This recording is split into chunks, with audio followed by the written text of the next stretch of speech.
Hello, नमस्कार। आज हम बात करेंगे जो हमारी भारतीय संविधान और राज्य व्यवस्था की जो क्लासेस चल रही थी उसको आगे बढ़ाएंगे।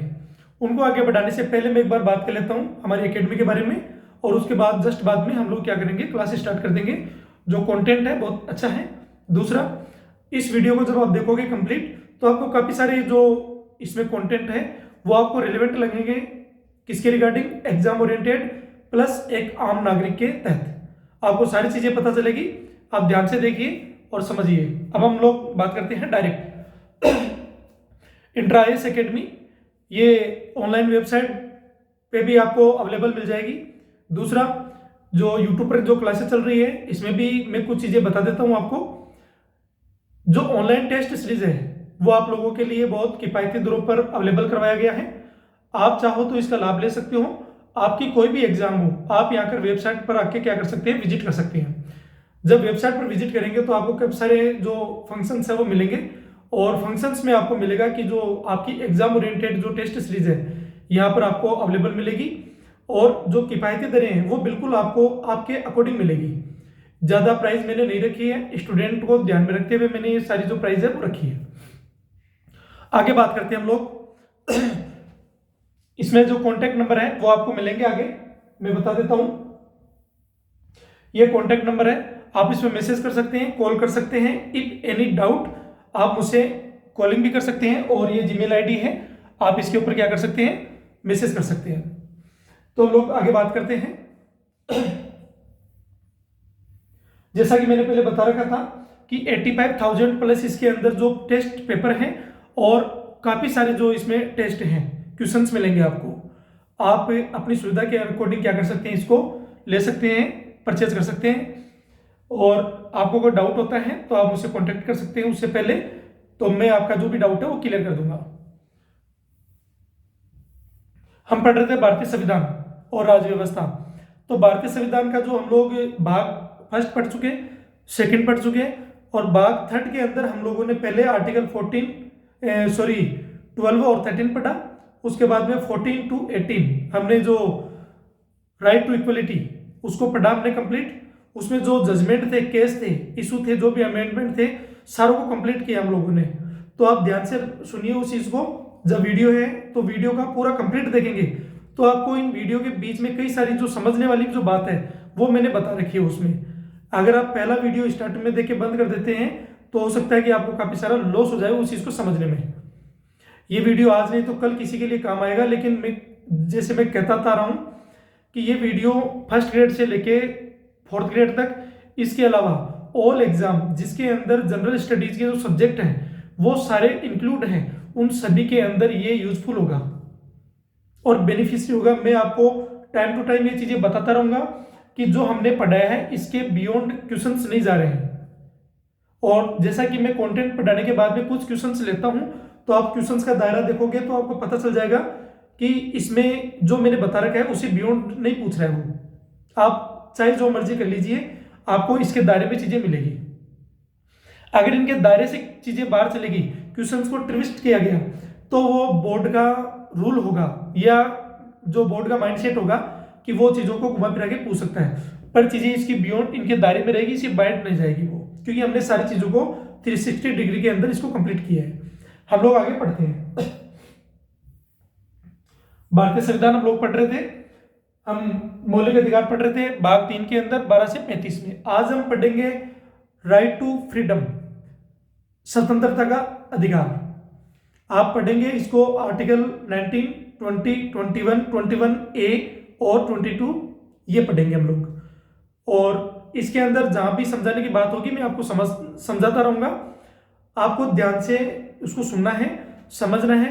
कोई चीजें आपके नोट्स में अगर एड ऑन नहीं है तो आप उसको एड ऑन कर सकते हैं। दूसरा, जो मैं ये केस और जजमेंट यहाँ पर बताऊंगा, आप इनको एक जगह सबमिट कर सकते हैं, उसको लिख के रख सकते हैं। ये चीजें आप जब कभी मेंस में या कभी भी जरूरत पड़ती है तो इस जजमेंट का यूज कर सकते हैं, बहुत यूजफुल होता है ये। हम लोग पढ़ते हैं।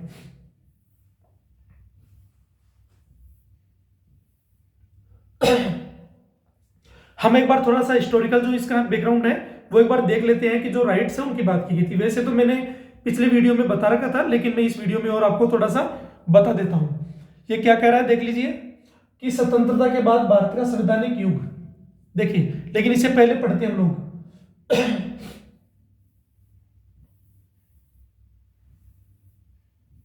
इससे पहले कुछ और पढ़ते हैं, यहां से पढ़ते हैं, उसके बाद में उसको पढ़ेंगे। प्राचीन और प्रारंभिक नींव, जो उसका फाउंडेशन है वो कहां से आया, तो मैंने आपको बता रखा था, लेकिन फिर भी एक बार और हम हिस्टोरिकल जो पर्सपेक्टिव है वो देख लेते हैं। साइरस सिलेंडर 539 ईसा पूर्व, इसे पहला मानवाधिकार घोषणा पत्र माना जाता है। ह्यूमन राइट्स डिक्लेरेशन, जिसमें दासों को मुक्त किया गया।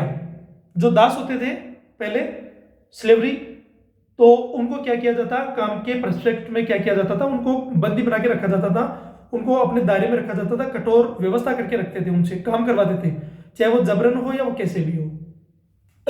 वो क्यों होता था, हम जब दास प्रथा पढ़ेंगे तो आपको इसका बिल्कुल A to Z चीजें क्लियर करेंगे, आपको अच्छे से समझ में आ जाएगी। और धार्मिक स्वतंत्रता की क्या की गई, अनुमति दी गई। यहां पर घोषणा पत्र माना गया, दासों को मुक्त किया गया और धार्मिक स्वतंत्रता की अनुमति दी गई। मैग्ना कार्टा 1215, जो ब्रिटेन के अंदर मैंने बताया था आपको, जब एक राजा निरंकुश हो जाता है, अपनी शक्ति का दुरुपयोग करने लग जाता है, लोग या फिर जो वहां के नागरिक हैं उनके जो अधिकार हैं उनको छीनने लग जाता है, अपनी मनमानी करने लग जाता है, तो इस पे रिस्पेक्ट में क्या होता है कि वहां के जो जनता है या वहां की जो व्यवस्था है वो क्या करती है, उस राजा की बातों को क्या करती है, डिक्लाइन करने लग जाती है, उनको खत्म करने लग जाती है, उनके बियॉन्ड जाके क्या करती है, एक्शन लेती है। और ये व्यवस्था जब हम पार्लियामेंट पढ़ेंगे तो पार्लियामेंट कैसे आई और ब्रिटेन के अंदर कैसे आई, इसमें लोकसभा राज्यसभा कैसे उत्पन्न हुए, ये भाग कैसे आए, ये सारी चीजें हम लोग पढ़ेंगे डिटेल से। लेकिन जैसे जैसे व्यवस्था आएगी वैसे वैसे हम लोग पढ़ते जाएंगे। इसमें राजशाही शक्ति को क्या किया गया, सीमित किया गया, निरंकुश किया गया, राजा की शक्ति को वहां पर खत्म किया गया, राजा को उठाया और उसके बाद में यहाँ जो पार्लियामेंट सिस्टम है वो डेवलप किया गया, अधिकार प्रदान किए गए। और इसमें राजा कानून के अधीन क्या हो गया, शामिल हो गया, कि विधि से ऊपर किसी को नहीं रखा गया इसमें, जैसा कि मैंने एविडाइसी का जो कॉन्सेप्ट दिया था उसकी बात करते हैं। फिर आती है अमेरिकन क्रांति। लेकिन अमेरिकन जो क्रांति होती है इसका प्रभाव देखते हैं, तो अमेरिकन क्रांति का प्रभाव कहां से उत्पन्न होता रहा है, इसका प्रभाव पड़ रहा है, जब आप बैकग्राउंड में जाओगे तो 1750 की जो क्रांति है, औद्योगिक क्रांति, वहां से उसके बाद में देखो आप कई सारे जो कंट्री हैं उनका उत्पन्न होना, उनके अंदर जो क्रांति होना, उसके बाद में ये जो घटनाएं हैं, देखो स्वतंत्रता की क्या की गई, घोषणा की गई, जीवन स्वतंत्रता और सुख की खोज के अधिकारों की क्या की गई, घोषणा की गई। भारतीय संदर्भ और पढ़ लेते हैं इसको, और संघर्ष भी। औपनिवेशिक युग, ब्रिटिश शासन ने असहमति को दबाने की अभिव्यक्ति पर सख्त प्रतिबंध लगाए, जैसे 1870 का राजद्रोह अधिनियम। इसी अधिनियम से जब हम लोग आगे पढ़ेंगे तो कई सारे मिलेंगे, जब आप जैसे रोलेट एक्ट पढ़ते हैं या फिर सरकार की और जो व्यवस्था है ब्रिटेन की, तो वो भारत के अंदर कैसे अपने जो कानूनी अधिकार है उनको भारतीयों पर थोपता था और मनमानी करता था, वो जबरन चीजें मनवाता था। और भारतीय इन चीजों से पहले क्या था कि इतने वो एक्टिव नहीं थे, उसमें कई सारे रीजन है, हम पढ़ेंगे तो बताएंगे भी। फिर आता है बाल गंगाधर तिलक, जिनका जो स्वराज विधेयक है, स्वराज बिल लाया गया 1895। हालांकि इसका पूरा क्लियरिफिकेशन तो नहीं हुआ है, लेकिन ऐसा देखने को मिलता है, सुनने को मिलता है। यह भाषण की स्वतंत्रता, निजता की स्वतंत्रता सहित अधिकारों के लिए शुरुआती दौर है। भारतीय मांगों में एकता, जो संविधान का पूर्वाभास है। फिर है कराची प्रस्ताव।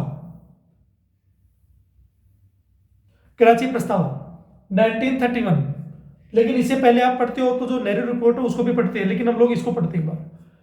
इसमें स्वराज स्वशासन को परिभाषित किया गया, जिसमें बोलने की स्वतंत्रता, सभा की स्वतंत्रता, आर्थिक न्याय जैसे मौलिक अधिकार शामिल हुए।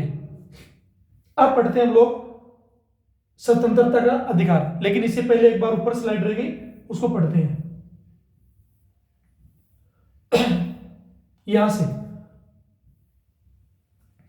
भारतीय संविधान 1950 अनुच्छेद 19 से 22 स्वतंत्रता की गारंटी दी गई है, जो अमेरिका लोकतांत्रिक आदर्शों से क्या है, प्रभावित है। किन से है, अमेरिका के लोकतांत्रिक प्रभाव से। प्रमुख अदालतें और मामले, इसमें कई सारे जो मामले हैं उनको भी पढ़ते हैं। रमेश थापर 1950, लोकतंत्र के लिए अभिव्यक्ति की स्वतंत्रता को महत्वपूर्ण बताया गया इसमें। फिर मेनका गांधी 1978, इसका जो मेनका गांधी का वाद है हम पढ़ेंगे इसमें कि इनका जो पासपोर्ट है वो जब्त कर लिया गया, और तो फिर बाद में इन्होंने जो अपनी जो लिबर्टी है उसका जो राइट था उसके परिप्रेक्ष्य में क्या किया, सुप्रीम कोर्ट में रिट पिटीशन लगाई, तो उसके आधार पर बाद में ये जजमेंट दिया गया। हम लोग इसको पढ़ते हैं आगे, समझेंगे आगे। आर्टिकल 21, जीवन और स्वतंत्रता का विस्तार करते हुए इसका अर्थ निरपेक्ष, निष्पक्ष, न्याय संगत और उचित प्रक्रियाओं से लगाया जाता है। इन्होंने जो ये पिटीशन लगाया था वो फ्रीडम के आधार पर लगाया था। बीजो इमेनुअल 1986, धार्मिक आधार पर राष्ट्रगान गाने से इनकार करने वाले छात्रों की रक्षा की अभिव्यक्ति की स्वतंत्रता का समर्थन किया। मैं एक एग्जांपल देता हूं।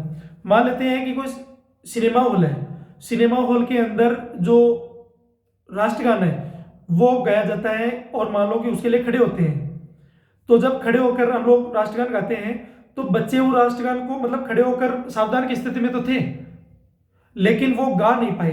जब वो गा नहीं रहे थे तो उस आधार पर कि जब आप खड़े हो रहे हो तो उसको गाना भी पड़ता है, तो उन सारी चीजों को लेके ये केस आया। इसके बाद में हम लोग पढ़ेंगे आगे। वैश्विक उपलब्धि, मानवाधिकार की सार्वभौमिक घोषणा, जो ग्लोबल लेवल में यूनाइटेड नेशंस है उनमें जब हम लोग बात करते हैं तो देखो UDHR 1948, 1948 में द्वितीय विश्व युद्ध की भयावहता के बाद संयुक्त राष्ट्र ने यूनाइटेड नेशन से यह दस्तावेज बनाया जिसमें अभिव्यक्ति और सभा स्वतंत्रता सहित सभी के लिए 30 मौलिक अधिकारों की सूचीबद्ध इसमें क्या किया गया, मेंशन किया गया। तो हमने ये पढ़ लिया और हमने ये भी पढ़ा, तो थोड़ा सा जो हिस्टोरिकल बैकग्राउंड है वो हमने इसको बता दिया आपको। अब हम लोग पढ़ते हैं यहां से स्वतंत्रता का अधिकार, जिसमें हम कौन कौन से आर्टिकल पढ़ेंगे। आर्टिकल 19 के बाद में 19 के अंदर पहले जो 7 स्वतंत्रता की बात की गई थी, लेकिन उसमें एक को हटा दिया गया, जो संपत्ति का अधिकार था उसको हटा दिया गया, और टोटल अगर हम लोग बात करते हैं इसमें तो भी एक संपत्ति का अधिकार था तो उसको भी हटा दिया गया। हम लोग उसकी भी बात करेंगे, दोनों की बात करेंगे। एक में जो इसमें बात की गई है 19 के अंदर जो बात होगी वो होगी कि जो व्यक्ति खुद स्वयं यदि कोई प्रॉपर्टी खरीदता है, मान लेते हैं कि मैं एग्जांपल देता हूं कि मैंने कोई प्रॉपर्टी खरीदी, तो वो प्रॉपर्टी का जो राइट था वो इस 19 के अंदर जो ऐप था उसको यहां पर क्या किया गया, समाप्त कर दिया गया और डायरेक्ट किया गया जो जी है वो अटैच किया गया। तो 7 थे टोटल, एक खत्म हो गया। उसके बाद में जो दूसरा संपत्ति का अधिकार था इसमें, तो वो हटाया गया। किस वजह से वो हटाया गया कि जैसे मान लो कि मैंने कोई प्रॉपर्टी खरीदी, जमीन खरीदी, तो वो जमीन मेरे को खरीदी ना होकर वो क्या है, मेरी वंशानुगत मतलब पीढ़ियों से मिल रही है मेरे को, मतलब खानदानी रूप से मेरे को वो चीजें मिल रही है, उसको खत्म किया गया। उसका क्या एस्पेक्ट है, क्यों उसको खत्म किया गया कि मौलिक अधिकार में अगर मान लो कि सुप्रीम कोर्ट में डायरेक्ट जा सकते हैं तो उसमें प्रॉब्लम हो सकती थी। मान लेते हैं कि नेशन डेवलपमेंट में, राष्ट्र के निर्माण में यदि कोई आर्थिक गतिविधि हो या फिर और गतिविधि हो जिसके अंदर इंफ्रास्ट्रक्चर का डेवलपमेंट हो, कोई सड़क का मामला हो या फिर रेल का मार्ग हो या फिर और कोई ऐसा निर्माण करना हो जिसमें सरकार अपना कार्य, निर्माण कार्य जो है वो भलीभांति रूप से कर रही हो, लेकिन मान लेते हैं कि आपकी जमीन वो उस जगह पे अगर बीच में प्रॉब्लम क्रिएट कर रही है, उसमें बाधा उत्पन्न कर रही है, तो आप क्या कर सकते हैं कि संपत्ति का अधिकार था तो आप सुप्रीम कोर्ट में या हाई कोर्ट में डायरेक्ट जा सकते थे। ऐसे मामले काफी होने लग गए, लोग डायरेक्ट जाने लग गए। तो इस मामले में दिक्कत ये होने लगी क्योंकि एक व्यक्ति जब भारत आजाद हुआ था तो उस समय काफी सारे जो जमींदार थे उनके पास काफी सारी जो जमीनें थी उसमें। तो आप एक आंदोलन भी, भूदान आंदोलन समझते हैं विनोबा भावे का, हम लोग पढ़ेंगे उसको हिस्ट्री में, लेकिन अभी यही देख लेते हैं इसको। तो उसमें क्या हुआ कि आप जमीन को लेके या सरकार के या नेशन बिल्डिंग में वो आपकी जो प्रॉपर्टी है वो मूल अधिकारों के तहत सुप्रीम कोर्ट में जाके सरकार के लिए बाधा ना बने, क्योंकि अगर वो जाएंगे तो सरकार प्लस जो नागरिक है दोनों के हितों को ध्यान में रखते हुए न्यायपालिका हमेशा अगर बिना पक्षपात किए हुए जो मूल अधिकारों में उसका संरक्षण की बात की गई है तो वो उसका पक्ष लेगी। इसी आधार पर क्या किया गया, बाद में इसको यहां से हटाया गया और इसको कहां मेंशन किया गया, इसको विधिक अधिकार बनाया गया, वैधानिक अधिकार बनाया गया। इसका मतलब है कि ना कोई सरकार ना कोई और मौलिक अधिकारों को हटा नहीं सकता, लेकिन जो वैधानिक अधिकार इसको बनाया गया था उसको क्या कर सकती है सरकार, हटा सकती है, उसके ऊपर रिस्ट्रिक्शंस लगा सकती है, कुछ चीजें कर सकती है। अगर उनको मान लेते हैं कि नेशन बिल्डिंग में या कोई योजना को या फिर कोई इंफ्रास्ट्रक्चर डेवलपमेंट में यदि वो जमीन बीच में आ रही है तो वो जमीन क्या कर सकती है सरकार, उसको अपने अधीन ले सकती है या उसके जो अधिकार है उसको वहां से वैधानिक रूप से खत्म कर सकती है उसको, भले उसके लिए उसके बदले में उसको मुआवजा देकर कोई व्यवस्था की जाए। तो हम लोग इसके बारे में आगे डिटेल से पढ़ेंगे। तो मैंने 19 के बारे में थोड़ा बताया, फिर हम लोग बात करते हैं 20 के बारे में। तो 20, 21 और 21A और 22। तो आप देखते हैं कि कुछ ऐसे मामले भी हैं लेकिन हम लोग क्या करेंगे साथ में पढ़ते जाएंगे, फिर टाइम ज्यादा हो जाएगा, आप समझते जाइए। 19, 20, 21, 21A और 22। भाग 3 आर्टिकल 19 अभिव्यक्ति की स्वतंत्रता आदि से संबंधित कुछ अधिकारों का संरक्षण। अभिव्यक्ति की स्वतंत्रता का मतलब क्या है, इसको समझ लेते हैं। अभिव्यक्ति की स्वतंत्रता मतलब मान लेते हैं कि मेरे दिमाग में या मेरे मन में कोई विचार आ रहा है तो मैं उसको बोल तो सकता हूं, लेकिन मैं मान के चलता हूं कि केवल बोलने का आधार ही एकमात्र आधार नहीं है। मैं उस चीज को अभिव्यक्त कैसे करूं, हो सकता है कि मैं कोई ऐसी एक्टिविटी करूं जिससे मैं उस चीज को बता सकूं कि मैं ये कहना चाह रहा हूं, इशारों से कह सकते हैं। मान लेते हैं कि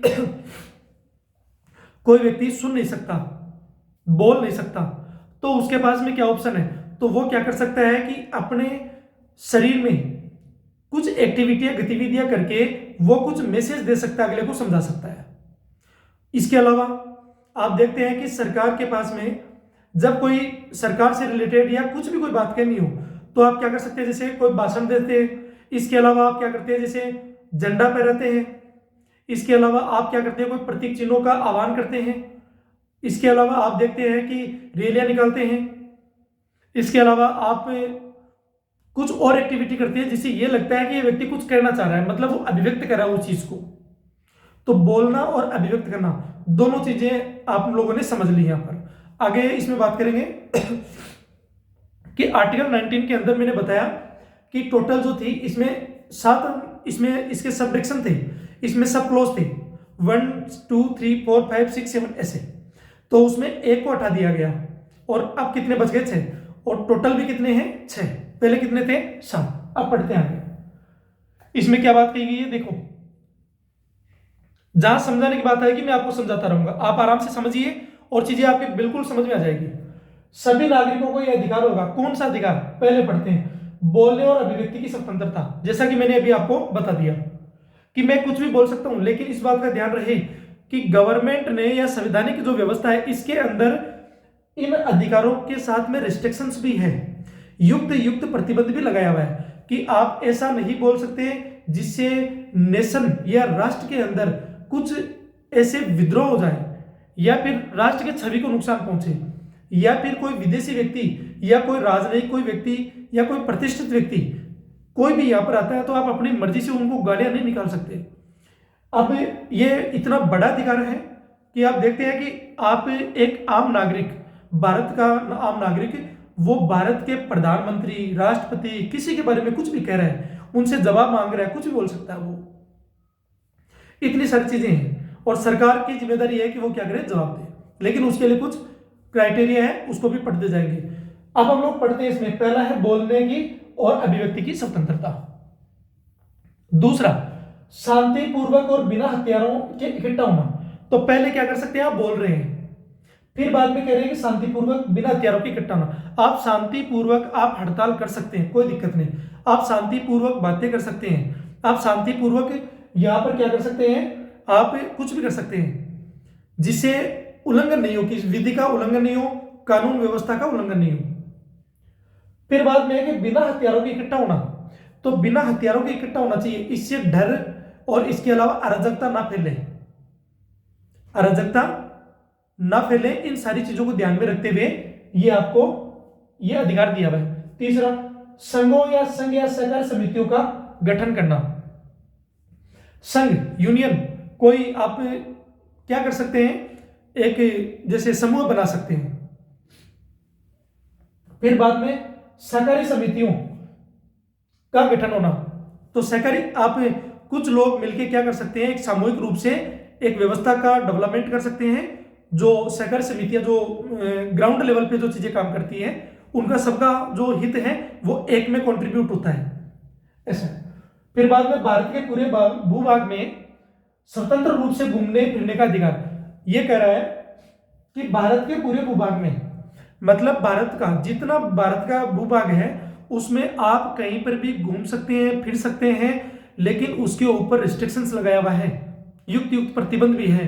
आप घूम सकते हैं, निवास कर सकते हैं, वहां पर कुछ चीजें खरीद भी सकते हैं, बस भी सकते हैं, लेकिन उसके लिए कुछ क्राइटेरिया है।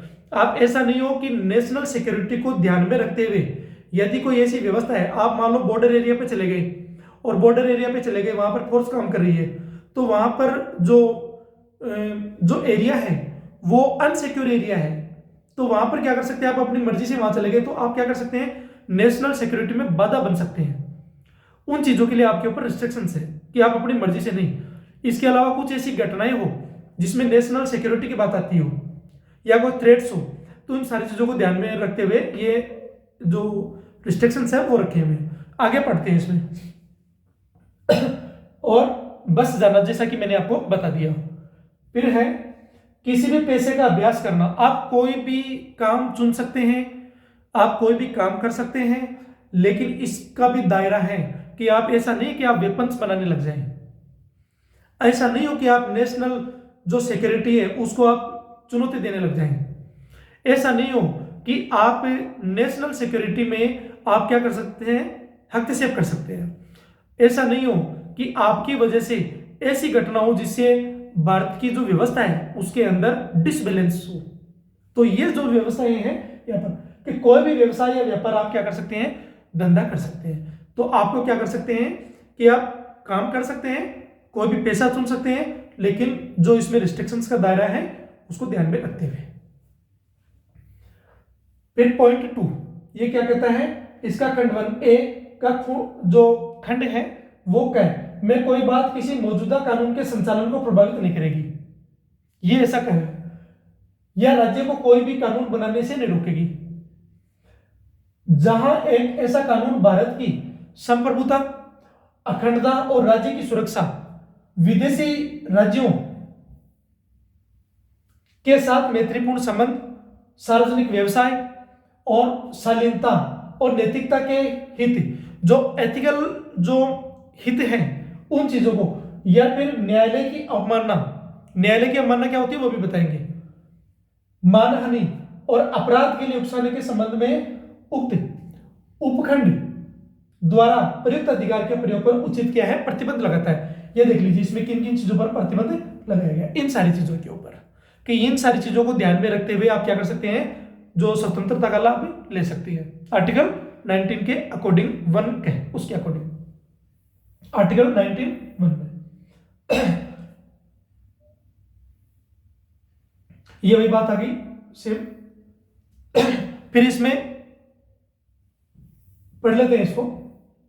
उक्त खंड के उपखंड ख में कोई भी बात किसी भी मौजूदा कानून के संचालन को प्रभावित नहीं करेगी जहां तक वह भारत की संप्रभुता, अखंडता और सार्वजनिक व्यवसाय के हित में उक्त उपखंड द्वारा प्रदत्त अधिकार के प्रयोग पर उचित प्रतिबंध लगाता है, और राज्य को ऐसा कानून बनाने से कोई रोक नहीं सकता। पार्लियामेंट क्या कर सकती है, ऐसा कानून बना सकती है। उक्त खंड के उपखंड सी के अंदर क्या व्यवस्था है कि कोई बात किसी भी मौजूदा कानून के संचालन को प्रभावित नहीं करेगी जहां तक वह भारत की संप्रभुता, सॉवरेनिटी और इंटीग्रिटी, अखंडता तथा या सार्वजनिक व्यवसाय या नैतिकता के हित में जो दिया हुआ उपखंड है उसके द्वारा जो दिए हुए अधिकार हैं के प्रयोग पर उचित प्रतिबंध क्या करता है, लगाता है। जो मैंने कहा कि युक्त जो प्रतिबंध है उनकी बात की जा रही है, राज्य को ऐसा कोई कानून बनाने से नहीं रोकता है। फिर बाद में इसके जो उपखंड है गह और डह में कोई बात किसी भी मौजूदा कानून के संचालन को प्रभावित नहीं करेगी, और मामला वही है जो पहले कहा गया है, जो मैंने आपको चीजें समझा दी। उक्त खंड के जी के अंदर क्या है,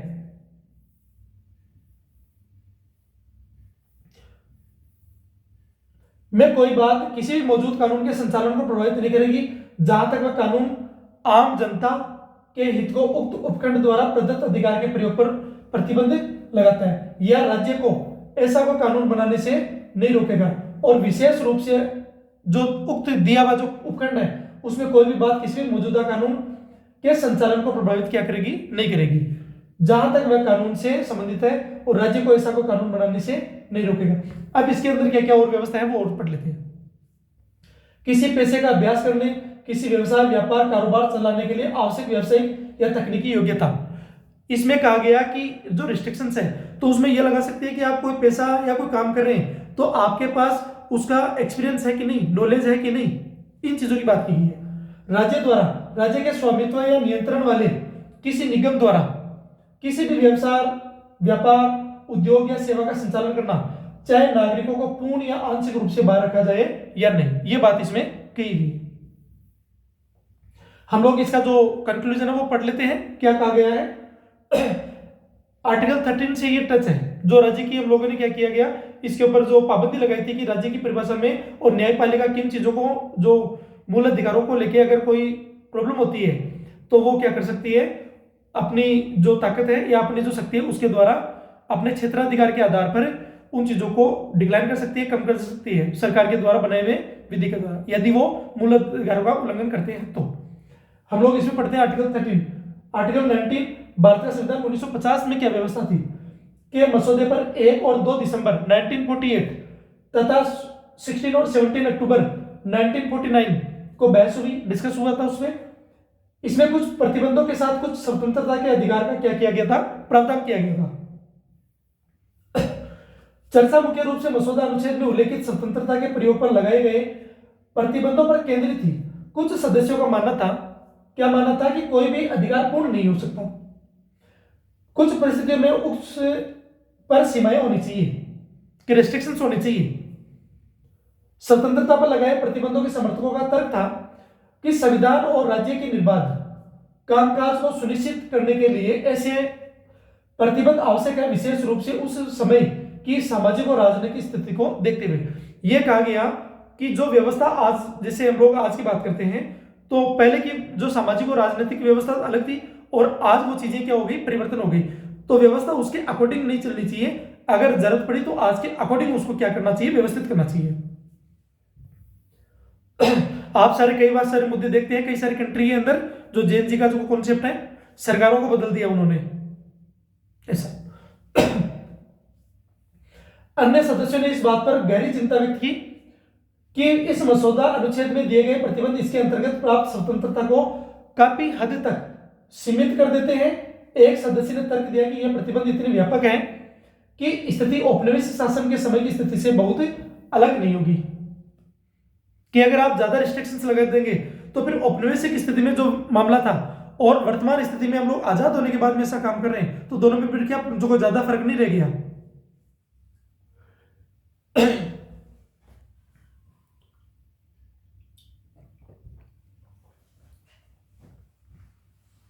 अब पढ़ते हैं इसमें। इस मसौदा अनुच्छेद में कोई संशोधन प्रस्तावित किए गए, स्वाभाविक रूप में इसमें से अधिकांश संशोधन प्रतिबंधों के दायरे से संबंधित थे। सबसे पहले एक सदस्य ने मसौदा अनुच्छेद पर उचित प्रतिबंध शब्द को शामिल करने का संशोधन प्रस्तावित किया, जिससे न्यायालयों को कानून की समीक्षा करने, जुडिशियल जो रिव्यू है और मनमाने प्रतिबंधों को रद्द करने की अनुमति मिल सकेगी। यह संशोधन स्वीकृत हो गया। दूसरे मसौदा समिति के एक सदस्य ने यह तर्क दिया कि राजद्रोह संबंधी कानूनों को बोलने और अभिव्यक्ति की स्वतंत्रता पर प्रतिबंध नहीं लगाना चाहिए।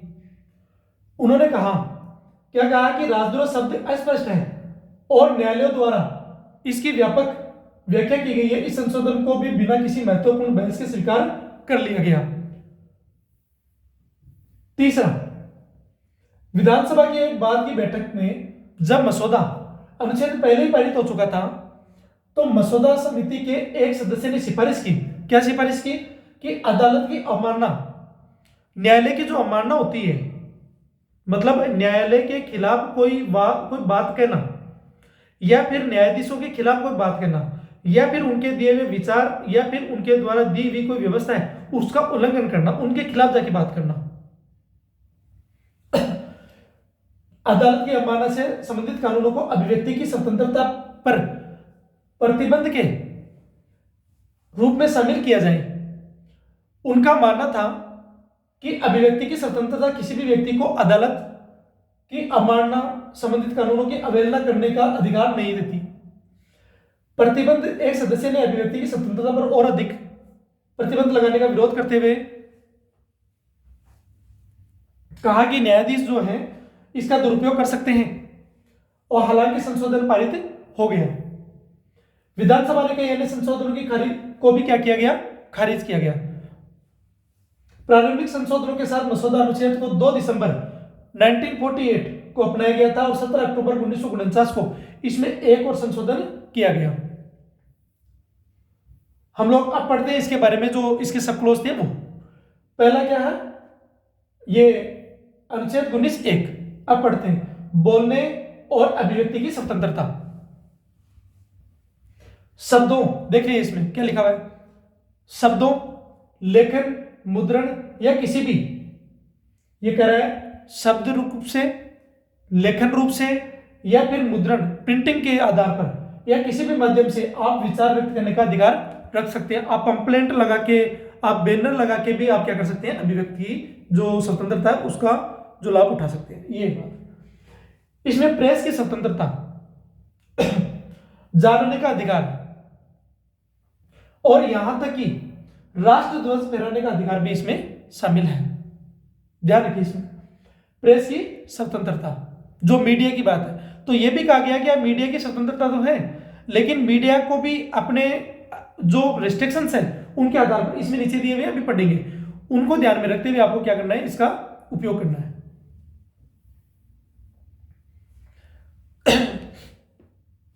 जानने का अधिकार, आप पूछते हैं गवर्नमेंट से कि गवर्नमेंट ने क्या काम किया है, तो सरकार क्या कर सकती है, सरकार के जो भाग हैं और सरकार के जो व्यवस्थाएं हैं वो क्या करती है कि जनता को ये चीजें अवगत करवाती है, वो मीडिया के माध्यम से।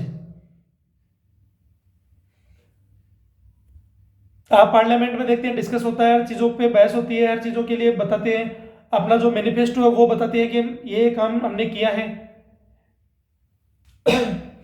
शांतिपूर्ण सभा की स्वतंत्रता, ये कह रहे हैं, जैसा कि मैंने आपको बता दिया, शांतिपूर्वक और बिना हथियारों को इकट्ठा होना, संघ बनाने की स्वतंत्रता, इसके अलावा फिर जो आवागमन की स्वतंत्रता, आप कहीं पर भी पूरे भारत में जो घूम फिर सकते हैं।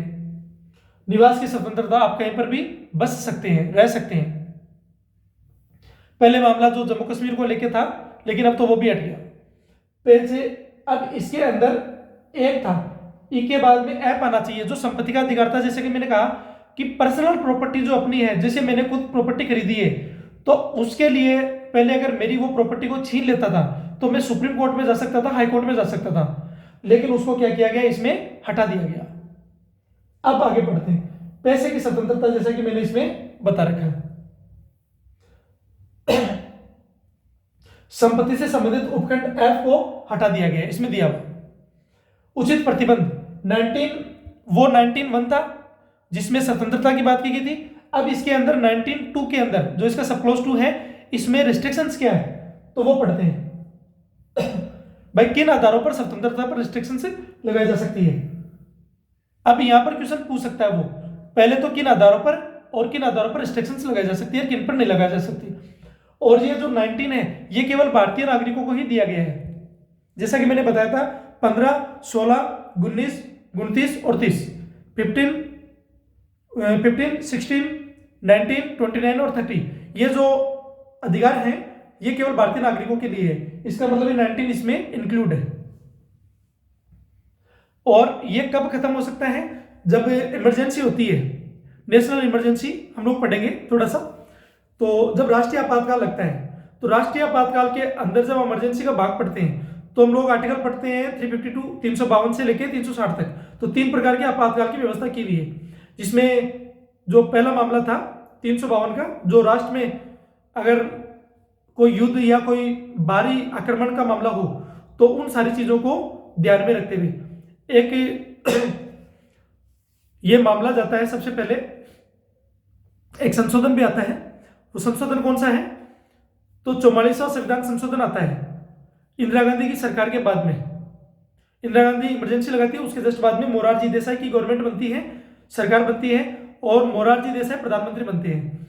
उनकी गवर्नमेंट जो जनता दल की सरकार है वो क्या करती है, 44वां संविधान संशोधन लेके आती है, और उसके अंदर आर्टिकल 358 या फिर 359 है, 359 की बात है, 359 के अंदर कुछ संशोधन करती है, उसमें कुछ फेरबदल करती है। और उसमें कहा गया कि जो आप यदि नेशनल सिक्योरिटी की बात मतलब इमरजेंसी की बात आती है तो आप 38 के आधार पर, यदि मान लो कि कभी नेशनल सिक्योरिटी, केवल उस आधार पर आर्टिकल 19 को खत्म किया जा सकता है राष्ट्रपति या संसद द्वारा।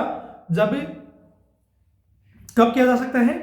जब राष्ट्रीय आपातकाल की बात हो, जिसमें बाहरी आक्रमण और युद्ध के आधार पर, तभी क्या कर सकते हैं, जो आर्टिकल 19 है वो ऑटोमेटिक क्या हो जाता है, खत्म हो जाता है। मतलब ये जब वो व्यवस्था खत्म हो जाती है, मतलब जो इमरजेंसी है वो खत्म हो जाती है, तो फिर ये वापस स्टार्ट हो जाती है, तब तक इसके ऊपर रिस्ट्रिक्शन से लग जाते हैं। ये ऑटोमेटिक नहीं होता, ये बाद में ऑटोमेटिक लगता है। ये जब राष्ट्रीय आपातकाल बाहरी आक्रमण और युद्ध के आधार पर होता है 352 के तहत, तब ये क्या होता है, ऑटोमेटिक हट जाता है, जो आर्टिकल 359 को टच करता है। ये अब आगे बात करते हैं हम लोग। इसमें बताया गया राज्य की सुरक्षा, दूसरा भारत की संप्रभुता और अखंडता, राज्य की सुरक्षा, विदेशी राज्यों के साथ मैत्रीपूर्ण संबंध, सार्वजनिक व्यवस्था, शालीनता और नैतिकता, इसके अलावा न्यायालय की अवमानना, मानहानि और अपराध के लिए उकसाना, अपराध के लिए उकसाना। जैसे मैं एग्जांपल देता हूं, मान लेते हैं कि मैं किसी सभा को संबोधित, कोई व्यक्ति है या फिर कोई ऐसा दल या फिर ऐसी कोई बात जिसके ऊपर राष्ट्र में, राज्य के अंदर किसी क्षेत्र में यदि कोई घटना होती है जिसके आधार पर रिस्ट्रिक्शंस लगाए जा सकते थे, लेकिन वो रिस्ट्रिक्शंस नहीं लगाए जा रहे। क्यों? क्योंकि वो अभी शांतिपूर्वक चीजें कर रहे हैं, लेकिन ऐसा डर लगता है, ऐसी घटना संभावना हो सकती है कि ये विद्रोह हिंसक ना हो जाए, जो हिंसक गतिविधियां यहां पर नहीं हो, इस चीज को ध्यान में रखते हुए वहां पर क्या कर सकते हैं, गवर्नमेंट क्या कर सकती है, युक्त प्रतिबंध के तहत ये यहां पर लगता है कि कोई ऐसा नेता, ऐसा कोई लीडर, ऐसा कोई व्यक्ति, ऐसी कोई पर्सनालिटी जिसके आने से जनता और आक्रोशित हो जाए और वहां पर जो भगदड़ है, फिर यहाँ पर और माहौल खराब हो, अराजकता का माहौल खराब हो सकता है। तो इन सारी चीजों को ध्यान में रखते हुए यहाँ पर क्या किया गया, इन चीजों के लिए बात की गई। ठीक है, आगे पढ़ते हैं लोग। संक्षेप में जो दिया हुआ है वही बात है जो मैंने कहा कि एक कार्यशील लोकतंत्र के लिए महत्वपूर्ण व्यक्तिगत स्वतंत्रता की रक्षा करता है और साथ ही राज्य को राष्ट्रीय हितों, राष्ट्र के हित और सार्वजनिक कल्याण की रक्षा के लिए यह अनुमति देता है। इसमें कुछ निर्णय है तो पढ़ते हम लोग। रोमेश थापर बनाम मद्रास राज्य 1950, सुप्रीम कोर्ट ने प्रेस की स्वतंत्रता को भाषण और अभिव्यक्ति का अभिन्न अंग माना। सुप्रीटेंडेंट सेंट्रल जेल बनाम राम मनोहर लोहिया 1960, लोक व्यवस्था, पब्लिक ऑर्डर और कानून और व्यवस्था, लॉ एंड ऑर्डर के बीच अंतर स्पष्ट किया गया। इसके तहत अनुराधा बसीन बनाम भारत संघ 2020, इंटरनेट तक पहुंच को अनुच्छेद 19(1) के तहत मौलिक अधिकार माना गया। आप सोच के देखिए कि यदि जिस क्षेत्र में इंटरनेट बंद है तो वहां की कितनी व्यवस्थाएं जो है वो बाधित होती है, प्रॉब्लम होती है वहां पर। तो जम्मू कश्मीर और जम्मू कश्मीर के अलावा भी कई ऐसे क्षेत्र हैं जहां पर आप देखते हैं तो इंटरनेट का जो आप देखते हैं पूर्वी राज्यों के अंदर, तो आप घटनाएं देखते रहते हैं सोशल मीडिया, न्यूज़पेपर के माध्यम से, तो वहां पर इंटरनेट का जो है वो बाउंडेशन लगाया जाता है, जिसके आधार पर कई सारी जो व्यवस्था है वो टूट जाती है। वहाँ आप देखते हैं कि आज आप फोन पे करते हैं या फिर ऑनलाइन पेमेंट करते हैं, जब इंटरनेट की व्यवस्था नहीं होगी तो मोबाइल में इंटरनेट काम नहीं कर पाएगा, तो आपके पास में अगर कैश पेमेंट नहीं हो तो आप वहाँ पर क्या करेंगे, अगर वहाँ चले गए तो आपको परेशानी होगी। तो कई सारी बाधाएं हो सकती है। किसी स्टूडेंट को एग्जाम फॉर्म भरना हो और एग्जाम डेट पास में हो तो हो सकता है कि इंटरनेट बाधा की वजह से आप फॉर्म अप्लाई ना कर पाए, या फिर और ऐसी व्यवस्थाएं, ऑनलाइन टिकट करना, ऑनलाइन व्यवस्थाएं जो जितनी भी है कुल मिलाकर जितनी भी है वो सारी बाधित होती है उन सारी चीजों को लेके। अर्बन रंजन गोस्वामी बनाम भारत संघ 2020 पत्रकारिता की स्वतंत्रता को अनुच्छेद 19(1) के 1 सब क्लॉज 1 के तहत सुरक्षित किया गया है। कोई पूछे कि पत्रकारिता का है ना, तो ये कहां से आया, तो ये इस जगह था। विनोद दुआ बनाम भारत संघ 2021 झूठे दावों के लिए पत्रकार पर मुकदमा चलाने का अनुच्छेद 19(1) का उल्लंघन माना बशर्ते हिंसा न बढ़ के। उचित प्रतिबंध रीजनेबल रिस्ट्रिक्शंस अनुच्छेद 19(2) से 19(6) के बीच में दी हुई है। न्यायपालिका ने हमेशा अभिव्यक्ति की स्वतंत्रता और सार्वजनिक हित जैसे राष्ट्रीय सुरक्षा, सार्वजनिक व्यवस्था, नैतिकता, मानहानि, न्यायालयों की अवमानना के बीच संतुलन बनाया और प्रतिबंधों को उचित, इन्होंने बताया कि प्रतिबंधों को उचित होना चाहिए। संक्षेप में आर्टिकल 19 भारतीय लोकतंत्रता का आधार है। अदालतों ने समय के साथ इसमें इंटरनेट जैसे नए आयाम जोड़कर इसके दायरे को क्या किया गया, बढ़ाया। ये स्टार्ट में नहीं था, लेकिन बाद में क्या किया गया, इसमें इंक्लूड किया गया, लेकिन हमेशा समाज के हितों के साथ संतुलन बनाए रखते हुए। अगर और कभी इन फ्यूचर कभी जरूरत पड़े तो इनमें और भी चीजों को एड ऑन किया गया। आर्टिकल जो 19 है इसको बैकबोन कहा गया संविधान का, अनुच्छेद जो 19 है इसको, और भारतीय संविधान की आत्मा किस अनुच्छेद को कहा गया है, जो ये स्वतंत्रता का अधिकार है 19, इसको तो बैकबोन कहा गया है, पीठ जिसको कहते हैं। इसके अलावा जो डॉक्टर B.R. अम्बेडकर, जो बाबा साहब अम्बेडकर है, उन्होंने आर्टिकल 32 को सबसे इंपॉर्टेंट जो आर्टिकल 32 वो बताया। इसके अलावा जब प्रस्तावना की बात करते हैं तो प्रस्तावना को भी एक आधार दिया गया। तो तीन चीजें आ गई यहां पर, ये बैकबोन है 19, इसमें स्वतंत्रता का जो अधिकार आर्टिकल 19, क्योंकि इसके अंदर काफी सारी व्यवस्था है, इसलिए इतने सारे स्वतंत्रता का आयाम देते हैं। आज हम घूम रहे, फिर रहे, खा रहे, पी रहे, कुछ भी काम कर रहे हैं, तो ये किस चीज का है, ये भारतीय संविधान की देन है ये, इसलिए हमको इन चीजों को जानना चाहिए।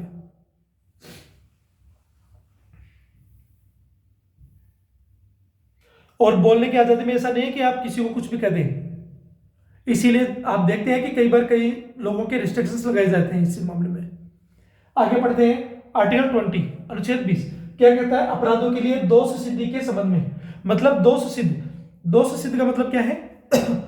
यदि मान लेते हैं कि कोई, मैं एक एग्जांपल देता हूं आपको, एग्जांपल से आप चीजों को समझ में आ जाएगा, फिर उसके बाद में पढ़ लेंगे इसको। एक व्यक्ति है और उसके ऊपर कोई आरोप, मान लेते हैं कि कोई आरोप लगाया जाता है किसी अपराध को लेकर, किस एक पर्टिकुलर व्यक्ति ने कोई अपराध किया है और उसको अपराध के दायरे में रखकर कोई कंप्लेंट होती है, उसकी एफआईआर दर्ज हो जाती है। तो पुलिस को जब वो एफआईआर दर्ज होती है तो पुलिस वहां पर आती है। तो ये मामले भी दो प्रकार के होते हैं। एक मामला वो होता है जो फौजदारी होता है मतलब ये होता है कि एक मामला वो जो संज्ञेय अपराध होता है, एक तो वो होता है, एक होता है असंज्ञेय अपराध, जिसमें एक में राजस्व है, पैसा, धन, इन सारी चीजों को लेके, एक जो कठोर है जिसमें हत्या, मर्डर, रेप, ये सारी घटनाएं इसमें शामिल होती है।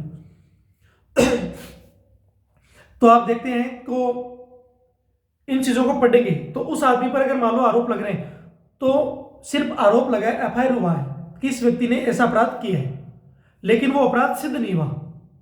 लेकिन अपराध सिद्ध नहीं हुआ तो एफआईआर के दर्ज पे उस व्यक्ति से पूछताछ या उसको लेके जाएगी पुलिस, और पुलिस लेके जाएगी तो उसको 24 घंटे के भीतर इंक्लूड जो आने जाने का जो वक्त है उसको भी उसमें शामिल किया गया है, समय को उसमें शामिल किया गया है। तो वो सारी चीजें 24 आवर के अंदर उसको क्या किया गया, मजिस्ट्रेट के सामने पेश करना पड़ता है। फिर मजिस्ट्रेट इस चीज के लिए बताते हैं कि उसके लिए जो इसका जो आरोप है उसके लिए आपको क्या करना पड़ेगा। पुलिस को बोलती है कि इसके आरोप को सिद्ध करने के लिए आप जो कर रहे हैं, इसके ऊपर जो आरोप लगे हैं, इसके लिए आप क्या करिए, सबूत इकट्ठा करिए। और सबूत इकट्ठा करके क्या करना है आपको, इसके लिए जो सबूत इकट्ठा करके हमारे सामने पेश करिए। फिर हम लोग पता करेंगे इस चीज के लिए, हम इसके ऊपर कैसे स्टडी करेंगे, इसके ऊपर फिर जजमेंट देंगे कि अगर ये आरोप सिद्ध होता है, आरोप सिद्ध हो जाता है तो उसके लिए दंड की व्यवस्था क्या है और इसने कौन सा अपराध किया, वो सारी हम लोग व्यवस्था करेंगे। लेकिन इससे पहले आप न्यायाधीश नहीं हो, आप न्यायाधीश नहीं हो, आपका काम केवल इतना ही है कि वहां से एफआईआर अगर दर्ज हो गई तो व्यक्ति को वहां के लाना और हमारे तक पहुंचाना। तो उस व्यक्ति के लिए फिर जजमेंट का काम न्यायाधीश करता है, जुडिशरी। यदि ये काम, मैं एक एग्जांपल और दे देता हूं उसमें, तो जब तक पहले इसको क्लियर कर लेते हैं कि जो आरोप सिद्ध नहीं हुआ, इसका मतलब यह है कि अभी वो आरोपित नहीं है। मैं एक एग्जांपल और दे देता हूं, उसमें तो चीजें क्लियर हो जाएगी। मैं मान के चलता हूं कि मैं एक स्टूडेंट हूं और मेरे ऊपर, मान लो कि मैं सरकारी जॉब की तैयारी करता हूं और मेरे ऊपर कोई आरोप लगाया जाता है, और आरोप लगाया जाता है और एफआईआर होती है और एफआईआर दर्ज की जाती है। एफआईआर के तहत मुझे पुलिस लेके जाती है और बताती है कि भाई इस वजह से, अगर मैं पढ़ा लिखा हूं तो मैं पूछ लेता हूं कि मैं, मेरी जो मेमो रिपोर्ट है वो बनाइए। मेमो रिपोर्ट का मतलब होता है उस घटना स्थल पर आप जिस स्थिति में हैं, जब भी आपको कोई पुलिस पकड़ने आए या फिर आपके पास आए, तो आपके पास राइट है, पहले आप पूछ सकते हैं कि आप किस आधार पर आ सकते हैं। दूसरा, आपके पास वारंट है कि नहीं। तीसरा ये कि आरोप लगे उसके पास, आपके पास कोई प्रूफ या कुछ एविडेंस है कि नहीं, किसने आरोप लगाया, ये सारी चीजें आप पता कर सकते हैं। तीसरा, आपको पुलिस आगे जाके मारपीट ना करे, कुछ घटना आगे ना हो, इसलिए आप क्या कर सकते हैं, अपना मेडिकल करवा सकते हैं। आप जिस स्थिति में हैं उस स्थिति के अंदर जो व्यवस्था है उसी स्थिति को अनुरूप में एक पेपर में लिख के रखना, उसको मेमो रिपोर्ट कहते हैं। वो पुलिस को बनानी होती है और आप चाहो पढ़े लिखे हैं तो ऐसा कर सकते हैं, और पुलिस आपसे जबरन ऐसा काम नहीं कर सकती। फिर अगर मान लो आगे बढ़ते मामला और आप आगे जाते हैं और पुलिस में चले जाते हैं, तो पुलिस को आगे पेश करना पड़ता है, तो पुलिस आपके साथ मारपीट ना करे। तो अगर मान लो पुलिस आपसे क्या कर सकती है, कभी जबरन चीजें बुलवा लेती है कि आपने अपराध किया है, आपको कबूलना पड़ेगा। कई बार हो जाता है मामला, आप देखते हैं, तो आप मूवीज में भी देखते हैं, लेकिन मूवीज में और जो रियलिटी में, दोनों में रात दिन का फर्क है। और पुलिस को जिस हिसाब से, जैसे उनके व्यवहार को जिस हिसाब से जो बताया गया है वो वास्तविकता नहीं है। आप चीज़ों को समझे, तरीकों को समझे, वो भी आम नागरिक की तरह ही हैं। और दूसरा, हम लोगों ने जो छवि है पुलिस की, वो एक गलत इंटरप्रिटेशन कर रखी है, उस चीज़ की परिभाषा जो है ना वो गलत तरीके से दे रखी है। हाँ, अपवाद स्वरूप चीजें होती हैं, जैसा आपको दिखाया जा रहा है वैसा रियलिटी नहीं है। कारण क्या है कि हम अपने अधिकारों के बारे में नहीं जानते, इसलिए। तो हम आगे बात करते हैं इसमें। अब आप देखिए कि जब आरोप सिद्ध नहीं हुआ तब तक आपके ऊपर कोई रिस्ट्रिक्शन शो नहीं होगा। आपको वो जुडिशरी में रख सकते हैं, आपको जेसी करवा सकते हैं, अगर कोई मामला गंभीर हो तो सेंट्रल जेल वहां पर रख सकते हैं। लेकिन ऐसा नहीं कि आपके ऊपर आरोप सिद्ध हो गया। अब मान लो कि मैं स्टूडेंट था, मेरे ऊपर आरोप प्रतिरोप लग गया, लेकिन वो मामला सिद्ध नहीं हुआ, तो ऐसा नहीं है कि मैं जो मेरे ऊपर रिस्ट्रिक्शंस लगा है या सजा का प्रावधान है वो नहीं होगा। कारण क्यों? क्योंकि वो सिद्ध नहीं हुआ, इसलिए। और सिद्ध नहीं होगा तब तक वो व्यक्ति आरोपित नहीं होगा। आरोप प्रतिरोप लगते रहते हैं, ऐसा। ठीक है, तो उन सारी चीजों के लिए बात करते हैं। ये है दो सिद्धि के मामले में। दूसरा मामला कि एक व्यक्ति को एक अपराध के लिए 2 बार सजा नहीं हो सकती। इसमें आता है डबल बार सजा नहीं हो सकती। इसका मतलब क्या है वो भी समझ लेते हैं। इसका मतलब ये है कि एक व्यक्ति, मान लेते हैं कि 8 आज के प्रेजेंट सिनेरियो के अंदर मान लो को कानून बना हुआ है और उस कानून के तहत कोई दंड की व्यवस्था है या कोई अपराध माना गया है, और उस अपराध के तहत मैंने कोई अपराध किया। मान लेता हूं कि मैंने कोई अपराध किया, मैंने किसी के साथ मारपीट की, या फिर मान लो कि मैंने मारपीट की, किसी का हाथ पैर टूट गया, या फिर कोई घटना हो गई, तो उसके आवेश में अगर मान लो आके उस व्यक्ति ने कोई उस घटना के बारे में मेरे ऊपर रिपोर्ट दर्ज करवा दी और रिपोर्ट दर्ज हो गई, तो बाद में उसमें मेंशन किया हुआ है, जुडिशरी जब देखती है कि इस व्यक्ति के लिए जो अपराध है वो कौन सा अपराध है और उसके लिए दंड की व्यवस्था क्या है। तो मेरे को अगर वो मान लेते हैं कि 1 साल की या 6 महीने की सजा हो गई उसमें, या फिर कुछ जो दंड का आर्थिक रूप से भी दंड दिया गया मुझे, मान लेते हैं कि 10,000 रुपये मेरे ऊपर कोई दंड की प्रावधान कर दिया गया और 1 साल का या 6 महीने का मेरे लिए दंड का प्रावधान कर दिया गया, तो मेरे लिए ये रहा गया कि जो कानून आज बनाया गया है 8 प्रेजेंट समय में जो लागू है, जो अपराध आज हुआ है और उसके लिए जो कानून है, अब मैं मान के चलता हूं कि उसका ट्रायल होते होते, प्रोसेस चलते चलते 5 साल निकल गए और ये मामला 2030 तक चला गया, या फिर 2 साल बाद में चला गया, और बाद में पता चला कि गवर्नमेंट को लगा कि इस अपराध के लिए हमने कुछ और चेंज करना है, इसकी सजा जो 1 साल थी इस अपराध के लिए, उसके लिए 5 साल की सजा होनी चाहिए। तो आपको अगर अपने अधिकारों के बारे में ये पता है कि एक अपराध के लिए आपको डबल बार या सजा का प्रावधान नहीं है, तो आप कह सकते हैं अगले को कि ये अपराध मेरा हुआ था 2025 के अंदर, उस व्यवस्था के अकॉर्डिंग जो मेरे को जो दंड का प्रावधान है वो मुझे मिलना चाहिए, ना कि 2030 के अकॉर्डिंग उसमें जो प्रावधान जो या सजा बढ़ाई गई है। इसका मतलब इससे पहले भी नहीं और इसके बाद भी नहीं, जो 8% व्यवस्था चल रही है उसके लिए दोहरा प्रावधान नहीं है, एक सजा के लिए एक प्रावधान, ऐसा। ठीक है, अब हम लोग आगे पढ़ते हैं इसको, क्योंकि चीजें जब हम लोग समझ लेते हैं आराम से, मैंने एकदम लोकल भाषा में आपको चीजें बताई है ताकि आप चीजें समझ लें। अपराधों के लिए दोषी पढ़ते हैं इसमें, किसी भी व्यक्ति को किसी अपराध के लिए दोषी नहीं ठहराया जाएगा सिवाय उस अपराध के समय लागू के समय उल्लंघन के, जब उसने उस समय जो उल्लंघन किया था जिस पर अपराध का आरोप लगाया गया है, और न ही उस दंड से अधिक दंड दिया जाएगा और जो अपराध उस समय लागू कानून के तहत दिया जा सकता था, जैसा कि मैंने आपको अभी एग्जांपल देके बता दिया।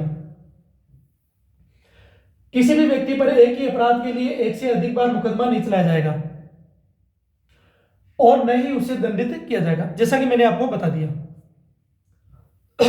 किसी भी अपराध के आरोप में व्यक्ति को अपने विरुद्ध गवाह बनने के लिए बाध्य नहीं किया जाएगा, जैसा कि मैंने आपको ये बताया कि पुलिस के अंदर या फिर कहीं पर भी पुलिस में आपसे पूछा जाता है कि आपने अपराध किया, आपको गवाह दे, आपको बोलना पड़ेगा, तो ये जबरदस्ती नहीं हो सकता। अगर मान लेते हैं कि आप पुलिस के सामने ऐसा कह देते हैं मार से बचने के लिए कि भाई ये अपराध मैंने किया है, मुझे मारिए मत, मैं इसको कबूल कर लेता हूं। मान लेते हैं कि कोई ऐसी घटना, कोई अपराध जो मैंने किया हो या मैंने नहीं किया हो, मेरे ऊपर आरोप लगे हैं और पुलिस मेरे को लेके चलेगी और पुलिस ने मुझे टॉर्चर करने की कोशिश की या फिर जबरन उगलवाने की कोशिश की या फिर जबरन खुद के खिलाफ गवाही देने की बात कही और मेरे मुंह से ये बुलवाना चाहा, तो अगर मैं उस समय कुछ कह दूंगा तो वो चीजें मान्य नहीं होगी। वो चीजें मान्य कब होगी? जब आप जुडिशरी में जाओगे और जुडिशरी में जब जज के सामने जाओगे, जज के सामने आपको बोला जाएगा, तब आप उसको बोलोगे रियलिटी में कि भाई ये घटना इस प्रकार से हुई है, तब आपको वो सजा का प्रावधान अगर वहां प्रूफ होता है, साबित हो जाता है, तब आपके लिए वो व्यवस्था है दंड का, नहीं तो नहीं है। तो इसका मतलब है कि अगर पुलिस ऐसा करती है तो उसके लिए, लेकिन इसके लिए कुछ दायरा है, कुछ इसके लिए व्यवस्था है। जब हम पुलिस का, न्यायालय का और इसमें जो प्रशासनिक बॉडी को हम जब पढ़ेंगे तो इसके दायरे को और खुल के बताएंगे, क्योंकि वीडियो ज्यादा बड़ा हो जाएगा, इसलिए मैंने आपको ब्रीफ तरीके से एक बार बता दिया। आपको आगे पढ़ते हैं इसमें। आर्टिकल 20 भारत का संविधान 1950, जो हमने व्यवस्था पढ़ी है वही चीजें सेम टू सेम। हम कंक्लूजन पढ़ लेते हैं इसमें, क्योंकि मैंने समझा दिया। आर्टिकल 14 से टच करता है ये कानून के समक्ष समता और कानून के समक्ष समानता संरक्षण की बात है। जो ब्रिटेन का कॉन्सेप्ट था, एक अमेरिका का कॉन्सेप्ट था, एक नेगेटिव था, एक पॉजिटिव। यहां से टच होता है आर्टिकल 20। देखो के मसौदे पर 2, 3 और 6 दिसंबर 1948 को बहस हुई, डिस्कस हुआ। इसमें आपराधिक अपराधों के लिए दोष सिद्धि से संबंधित कुछ सुरक्षा प्रदान की गई। एक सदस्य ने कानून शब्द को प्रचलित कानूनों व्याख्यान से बदलने का प्रस्ताव रखा। उन्होंने तर्क दिया कि अनुच्छेद 302, अनुच्छेद 372 के मसौदे की व्याख्या के अनुसार प्रचलित कानूनों व्याख्या का अर्थ, व्याख्यांश का अर्थ है अधिक उपयुक्त है। विधानसभा ने संशोधन को क्या किया गया? स्वीकार कर लिया गया। मसौदा समिति के एक अध्यक्ष ने मसौदा अनुच्छेद में संशोधन का प्रस्ताव रखा ताकि इसका दायरा केवल दंड तक सीमित न रहकर व्यक्तियों पर मुकदमा चलाने तक बढ़ाया जाए। उन्होंने तर्क दिया कि उदाहरण के लिए यदि किसी सरकारी अधिकारी पर किसी काम के लिए अनुशासनात्मक कार्यवाही की जाती है तो उसके अपराध के लिए न्यायालय द्वारा उस पर मुकदमा नहीं चलाया जाना चाहिए। और इसके विपरीत भी यह संशोधन पारित हो गया। एक अन्य सदस्य ने एक नया खंड शामिल करने का प्रस्ताव रखा कि जो व्यक्तियों को अकारण तलाशी और जब्ती से सुरक्षा प्रदान करे, जैसा कि अमेरिकी, आयरिश और जर्मन संविधानों के प्रावधान में है, संविधान में प्रावधान है। हालांकि कई सदस्य ने इस संशोधन का समर्थन किया, लेकिन विधानसभा ने इसे अस्वीकार कर दिया। अन्य संशोधनों को अस्वीकार कर दिया गया। संशोधन अनुच्छेद को 6 दिसंबर 1948 को अपना लिया गया। जब हमने पढ़ रखा था, हम इसको, ये आर्टिकल 20 हम लोगों ने पढ़ लिया, इसको हम लोग आगे बात करते हैं।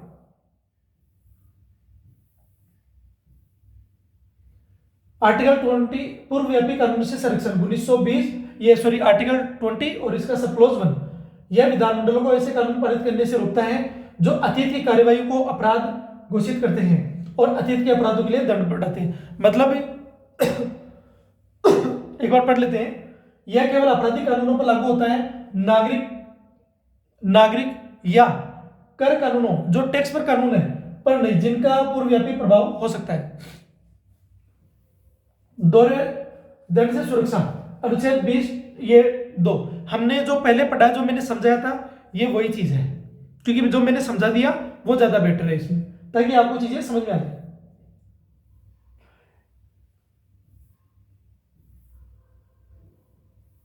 स्वयं को दोषी ठहराने से सुरक्षा, ये आर्टिकल 23।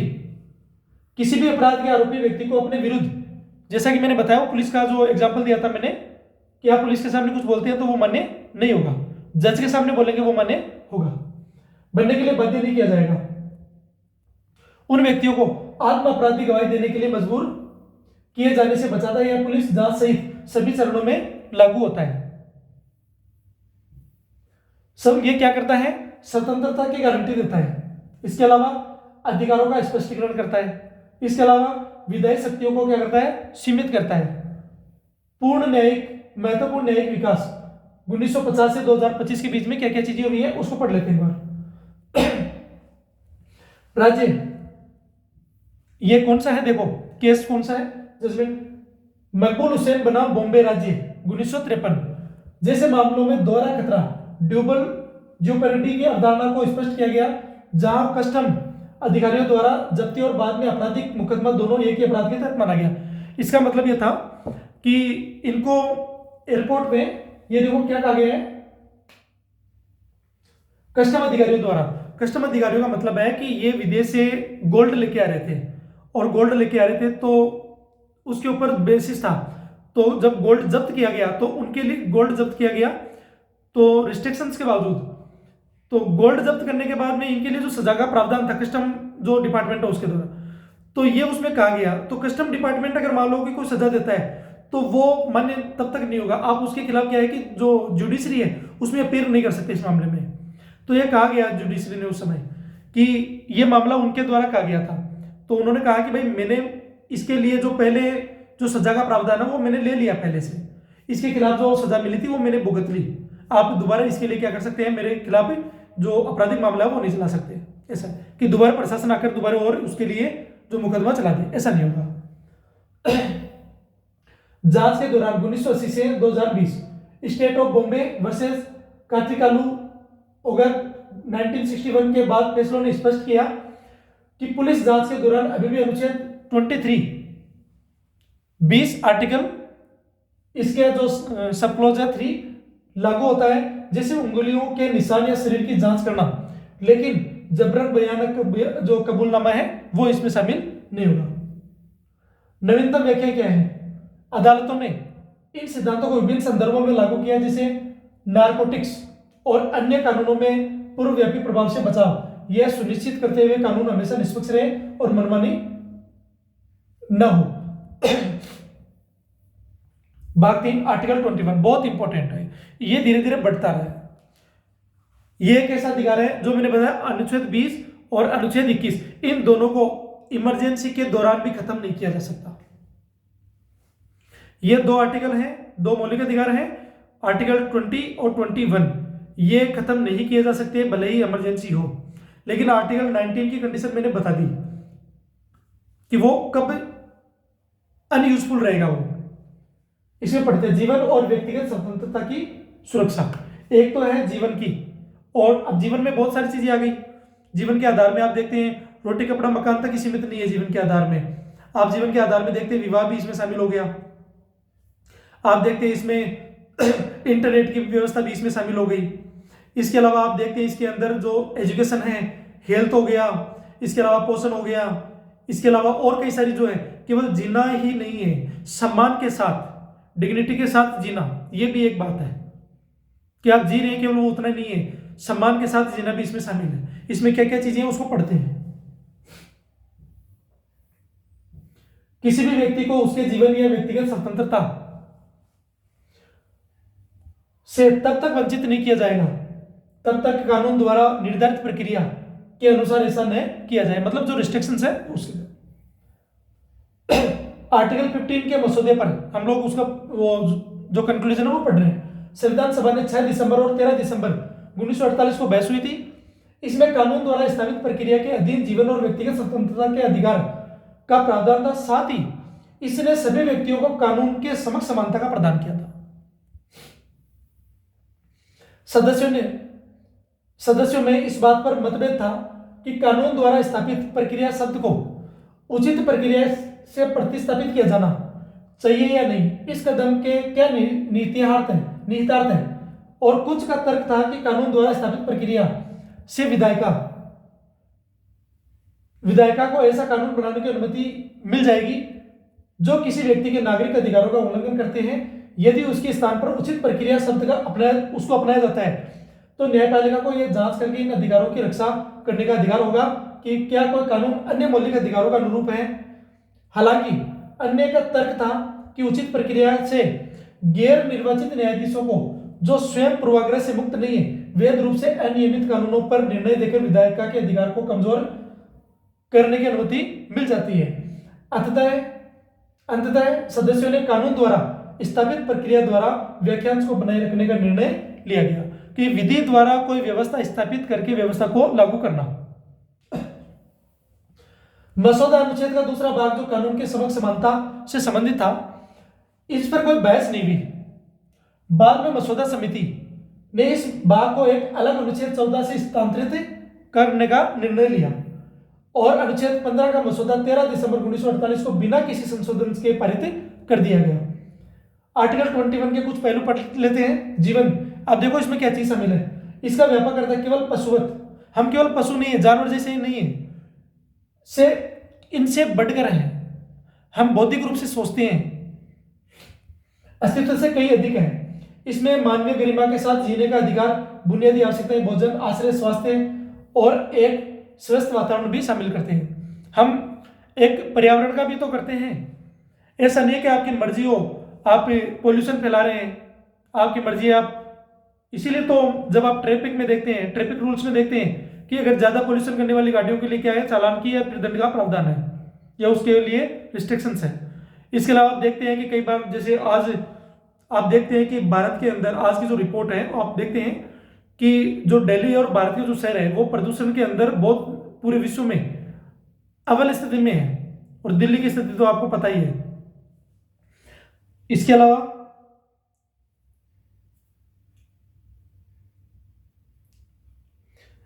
आप देखते हैं जब फेस्टिवल के दौरान या फेस्टिवल के बिना भी हम लोग जो फटाके छोड़ते हैं क्रैकर्स जो हैं उनके द्वारा कितना पोल्यूशन होता है।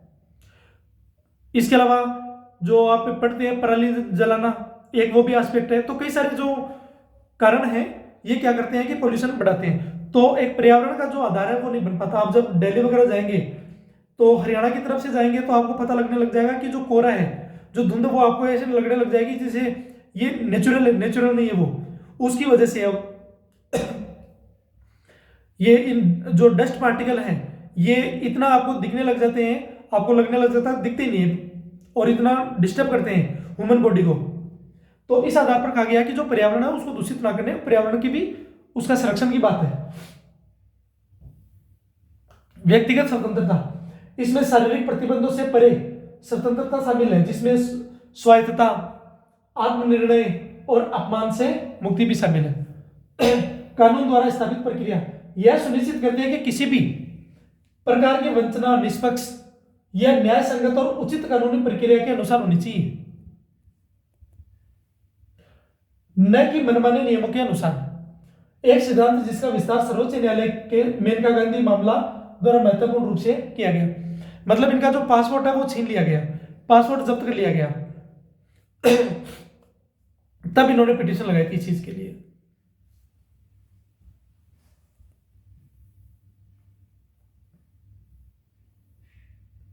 कि जीवन का आधार तो नहीं है लेकिन मेरी व्यक्तिगत स्वतंत्रता है।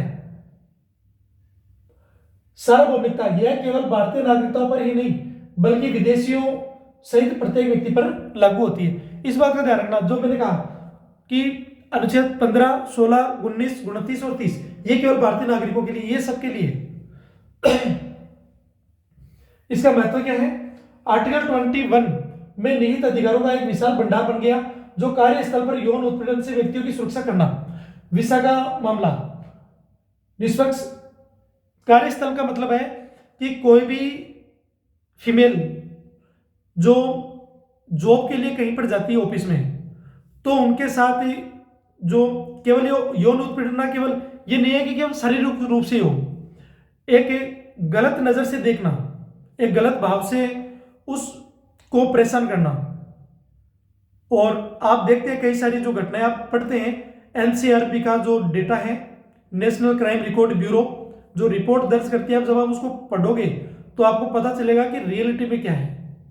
भले ही हमने कितनी सिक्योरिटी कर दी, और यही जो सिक्योरिटी है यौन उत्पीड़न को लेकर कार्यस्थलों पे, तो इससे क्या होता है कि महिलाओं की भागीदारी जो पुरुषों के बराबर जो होनी चाहिए थी वो नहीं हो पा रही है। भले ही आज कितने आगे हो, लेकिन एक डर तो है समाज के अंदर, माहौल के अंदर, और जो माहौल बना हुआ है वहां पर जो गर्ल्स है वो सिक्योर नहीं हो पाती है, और इस अनसिक्योरिटी की वजह से जो समाज और परिवार है वो उनको कार्यस्थल पर वहां पर जाने से रोकता है,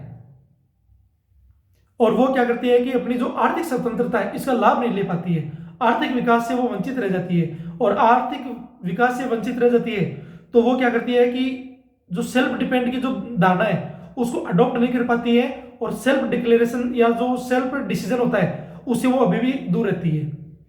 ऐसा नहीं है कि आज बहुत आगे पहुंच गई है महिलाएं, लेकिन इसके बावजूद भी आप ये भय जो समाज के अंदर है वो देखते हैं, घटनाएं आज न्यूज़पेपर में छुपी भी नहीं है, आप कहीं पर भी देख सकते हैं। तो समझने का जो आधार था मैंने आपको समझा दिया। मुख्य प्रतिबंध और सीमाएं राज्य द्वारा लागू की जा सकती है, कौन कौन सी है देखिए। कानून द्वारा स्थापित प्रक्रिया, पहला, स्वतंत्रता को तभी सीमित किया जा सकता है जब कोई वैध कानून मौजूद हो और प्रक्रिया निष्पक्ष, न्याय संगत और तर्कसंगत हो, मनमानी नहीं हो। राष्ट्रीय सुरक्षा या अखंडता, नेशनल सिक्योरिटी की बात आती है, इंटीग्रिटी की बात आती है, तब ऐसा किया जा सकता है। भारत की संप्रभुता, अखंडता, अन्य देशों के साथ मैत्रीपूर्ण संबंधों की रक्षा के लिए लगाए गए प्रतिबंध, मैंने आपको स्टार्टिंग में बता दिया। सार्वजनिक व्यवस्था, पब्लिक ऑर्डर और नैतिकता, जो मोरालिटी है, सार्वजनिक व्यवस्था, शालीनता और नैतिकता को बनाए रखने के लिए, मानहानि या उकसाना, न्यायालय की अवमानना, मानहानि या अपराध को उकसाने से संबंधित। आप देखते हैं तो एक जज थे सुप्रीम कोर्ट के, वो एक बाइक पर बैठे थे और वो किसी एक राजनीतिक दल के सदस्य की बाइक थी, उनकी बाइक पर तो वो फोटो उनकी आ गई, तो एक वहां के वकील ने उनके खिलाफ वो एक्शन लिया। तो कहा गया कि आप इनके खिलाफ जो पिक्चर है वो ऑनलाइन डाल दी उन्होंने, तो उनके लिए कहा गया कि आपने न्यायालय की अवमानना की, आप ऐसा नहीं कर सकते, आपको इसमें चेंज करना पड़ेगा। लेकिन उन्होंने मना कर दिया कि नहीं, क्योंकि उनको इन अधिकारों के बारे में पता था, और बाद में लास्ट में जाकर उनको ₹1 के लिए पनिशमेंट की बात हुई थी।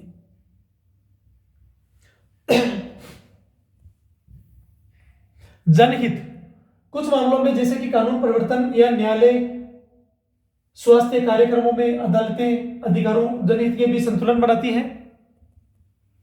हालांकि मनमानी कार्रवाई निषिद्ध है, उदाहरण के लिए जबरन कुमारी परीक्षण या फिर सहमति के बिना नसबंदी करना उल्लंघन। आप देखते हैं जो इमरजेंसी लगी थी उस समय पहले, तो जबरन जो नसबंदी की बात हुई थी इंदिरा गांधी के समय, तो वो आधार क्या था कि पॉपुलेशन बहुत ज्यादा बढ़ रही है और भारत सरकार कह रही है, भारत व्यवस्था बना रहा था कि हम गरीबी को हटाएंगे या गरीबी दूर करेंगे, लेकिन पॉपुलेशन बढ़ रही है, संसाधन सीमित संसाधनों के अंदर और पॉपुलेशन बढ़ रही है, दोनों में असमंजस्य की स्थिति उत्पन्न हो गई, और इस वजह से वहां पर यह व्यवस्था कंट्रोल नहीं हो पा रही थी। तो उन्होंने क्या किया, नसबंदी कार्यक्रम की व्यवस्था लगाई ताकि जनसंख्या को क्या किया जाए, कंट्रोल किया जाए, नियंत्रण किया जाए। तभी क्या होगा, जो सीमित संसाधन है और जो जनसंख्या उनको क्या किया जा सकता है, जो डिस्ट्रीब्यूटेशन है, वो वितरण, जो न्याय है वो सही उचित हो, इसलिए। लेकिन उसके आधार कई सारे थे और कई सारे मामले हुए। हम जब पॉलिटिकल जो हिस्ट्री पढ़ेंगे, इसका राजनीतिक इतिहास, तो हम लोग इसकी धारा को पढ़ेंगे तब आपको इसको क्लियर करेंगे। और गरिमा का आधार, इसमें अपमान से मुक्ति, समान व्यक्तिगत स्वायत्तता, ये आजीविका का अधिकार, जीवन के लिए आवश्यक और बुनियादी आवश्यकताएं शामिल है, रोटी कपड़ा मकान के अलावा और भी बुनियादी आवश्यकताएं हैं। स्वास्थ्य और स्वच्छ पर्यावरण, हेल्थ, सरकार कहती है कि आपके लिए जो आप देखते हैं, जब कोरोना का एग्जाम्पल देखते हैं तो आपके लिए जो जो टीकाकरण है वो फ्री ऑफ कॉस्ट किया गया था गवर्नमेंट द्वारा। इसके अलावा जो हेल्थ फैसिलिटी है वो आज भी जब प्राथमिक हम लोग प्राथमिक हॉस्पिटल में या सीएससी में जाते हैं, प्राइमरी में या सीएससी में कहीं पर भी, तो आप देखते हैं तो जो प्राथमिक ट्रीटमेंट है वो आपको फ्री ऑफ कॉस्ट मिल जाता है। और इसके अलावा कई जो गवर्नमेंट, स्टेट गवर्नमेंट वो क्या कर रही है, इसके लिए इंश्योरेंस वगैरह इनकी भी जो व्यवस्था वो प्रोवाइड करवा रही है, हेल्थ इंश्योरेंस की बात है। और दवाओं का जो दवाएं, टीकाकरण, पोलियो, ये जो सारी है, ये सारी चीजें गवर्नमेंट अवेलेबल करवा रही है, वो इस वजह से करवा रही है। निजता, प्राइवेसी, अकेले रहने का अधिकार, मतलब आप एकांत में भी रह सकते हैं, अकेले रह सकते हैं। ये कोई मनमाना तरीका नहीं है कि आपसे जबरन किया जाएगा आप साथ में रहो, जिसमें परिवार, विवाह और संतानोत्पत्ति शामिल है। ये एक मामला और बता देता हूं आपको। एक मामला आता है इसमें कि जैसे विवाह का एक अधिकार था इसमें, तो विवाह के अधिकार में भी एक मामला आता है कि आप देखते हैं कि कुछ रिस्ट्रिक्शंस थे, ये स्वतंत्रता के अधिकार में ही आता है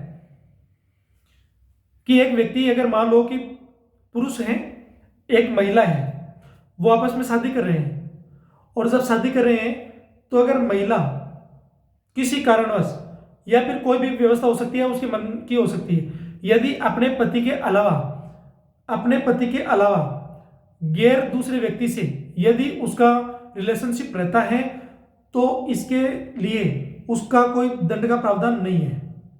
लेकिन यह मामला दंड का प्रावधान किसके लिए लगता है, इसके ऊपर रिस्ट्रिक्शंस किसके लिए है, यह है पुरुष के लिए। मतलब एक महिला विवाह है एक से करेगी, लेकिन उसका रिलेशनशिप से दूसरे से हो सकता है, लेकिन पुरुष के लिए पाबंदी है। दूसरा मामला और बता देता हूं उसमें, अगर पुरुष चाहे तो इससे क्या कर सकता है, जो तलाक है वो ले सकता है, उससे तलाक ले सकता है, तो तलाक मिल सकता है, लेकिन उसके ऊपर रिस्ट्रिक्शंस नहीं है। यह भी मामला है, ध्यान रहिए इस बात का। अब इतनी बातें इसमें दी हुई है, हम आगे पढ़ते हैं इसमें। निष्पक्ष सुनवाई, मनमानी गिरफ्तारी और हिरासत से सुरक्षा, कानूनी सहायता का अधिकार, विस्तारित का अधिकार, इसमें सोने का अधिकार, शिक्षा का अधिकार और बलात्कार से मुक्ति का अधिकार। एक मामला और आता है इसमें,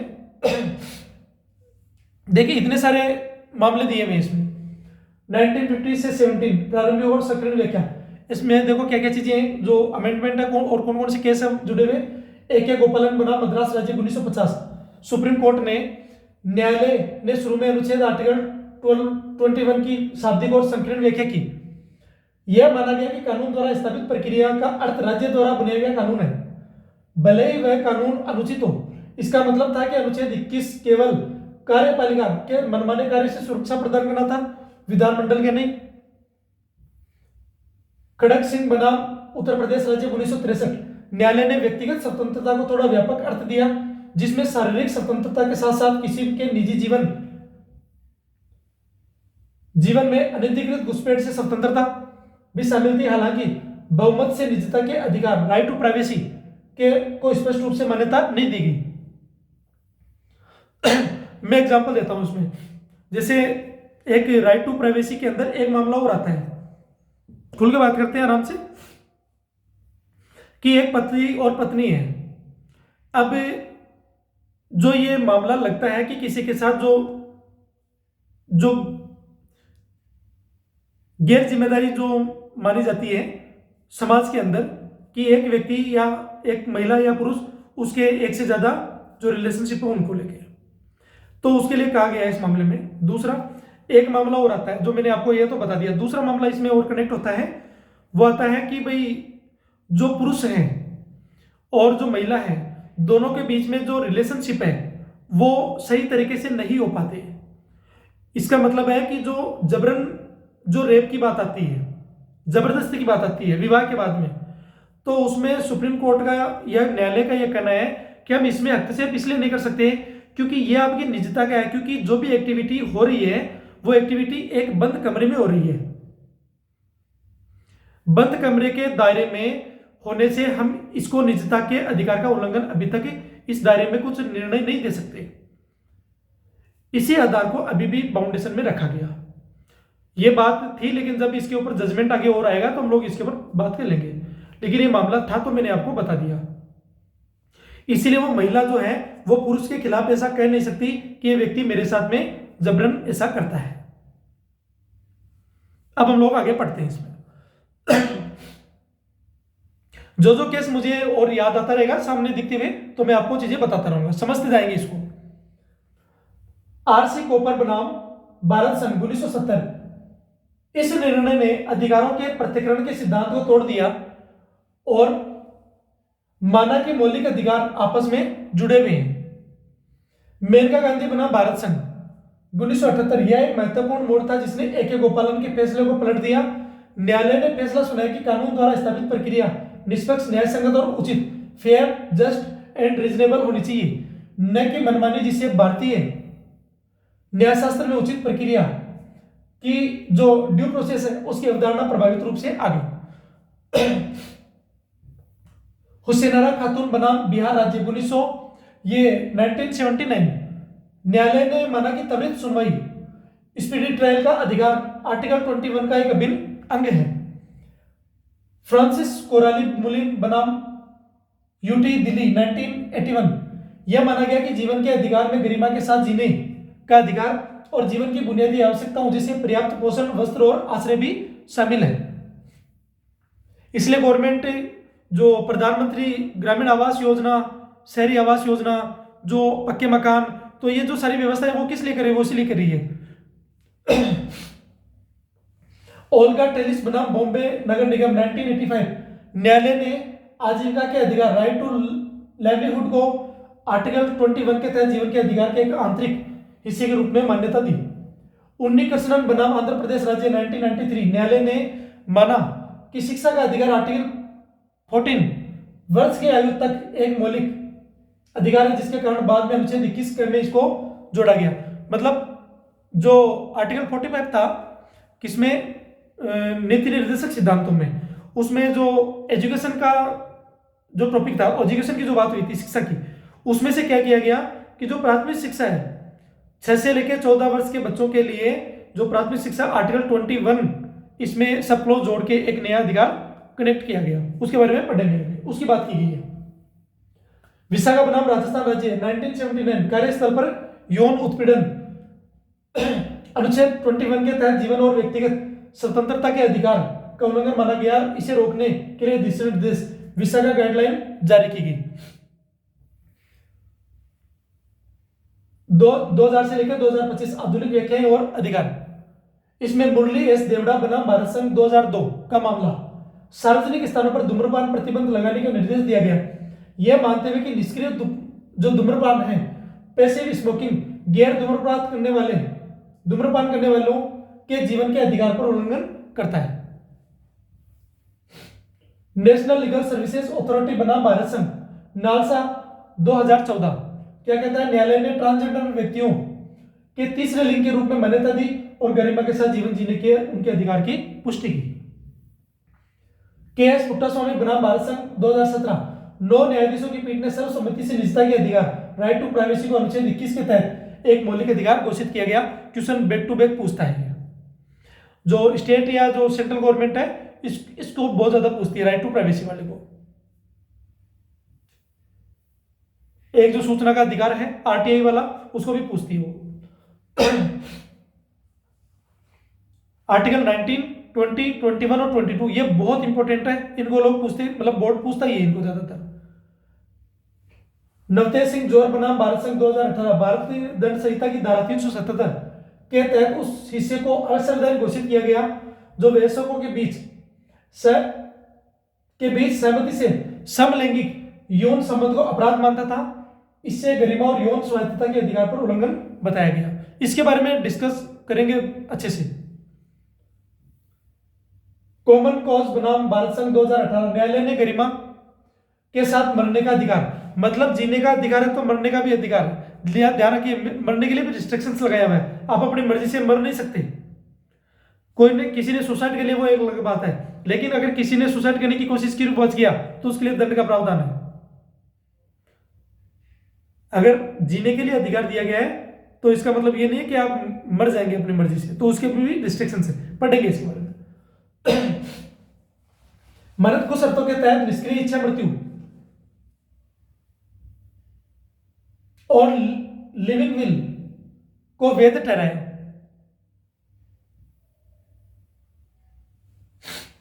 फिर है एक्स बनाम प्रिंसिपल सेक्रेटरी स्वास्थ्य और परिवार कल्याण विभाग एनसीटी दिल्ली सरकार 2022।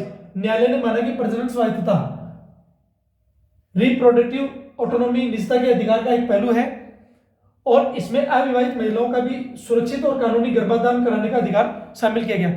जब साइंस एंड टेक्नोलॉजी पढ़ेंगे एडवांस में और बायोलॉजी और बायोटेक्नोलॉजी पढ़ेंगे, तब उसके अंदर हम लोग क्या करेंगे, इसको डिटेल से पढ़ेंगे साथ में। जेकब पुलियल बना भारत संघ 2022। न्यायालय ने माना कि शारीरिक अखंडता अनुच्छेद 21 के तहत सुरक्षित है और व्यक्तियों को जबरन टीका नहीं लगाया जा सकता। भाग किस ये आर्टिकल 21A शिक्षा का अधिकार, जैसा कि मैंने आपको बता दिया पहले इसमें, लेकिन पहले भी पढ़ लेते हैं। राज्य 6 से 14 वर्ष की आयु के सभी बच्चों को निःशुल्क और अनिवार्य शिक्षा इस प्रकार प्रदान करेगा जैसा कि राज्य कानून द्वारा निर्धारित करे। यह प्रावधान भारत के संविधान 1950 में शामिल नहीं था। संविधान 86वां संविधान संशोधन अधिनियम ये 2010 को तो लागू हुआ है, द्वारा जोड़ा गया। पढ़ते इसको।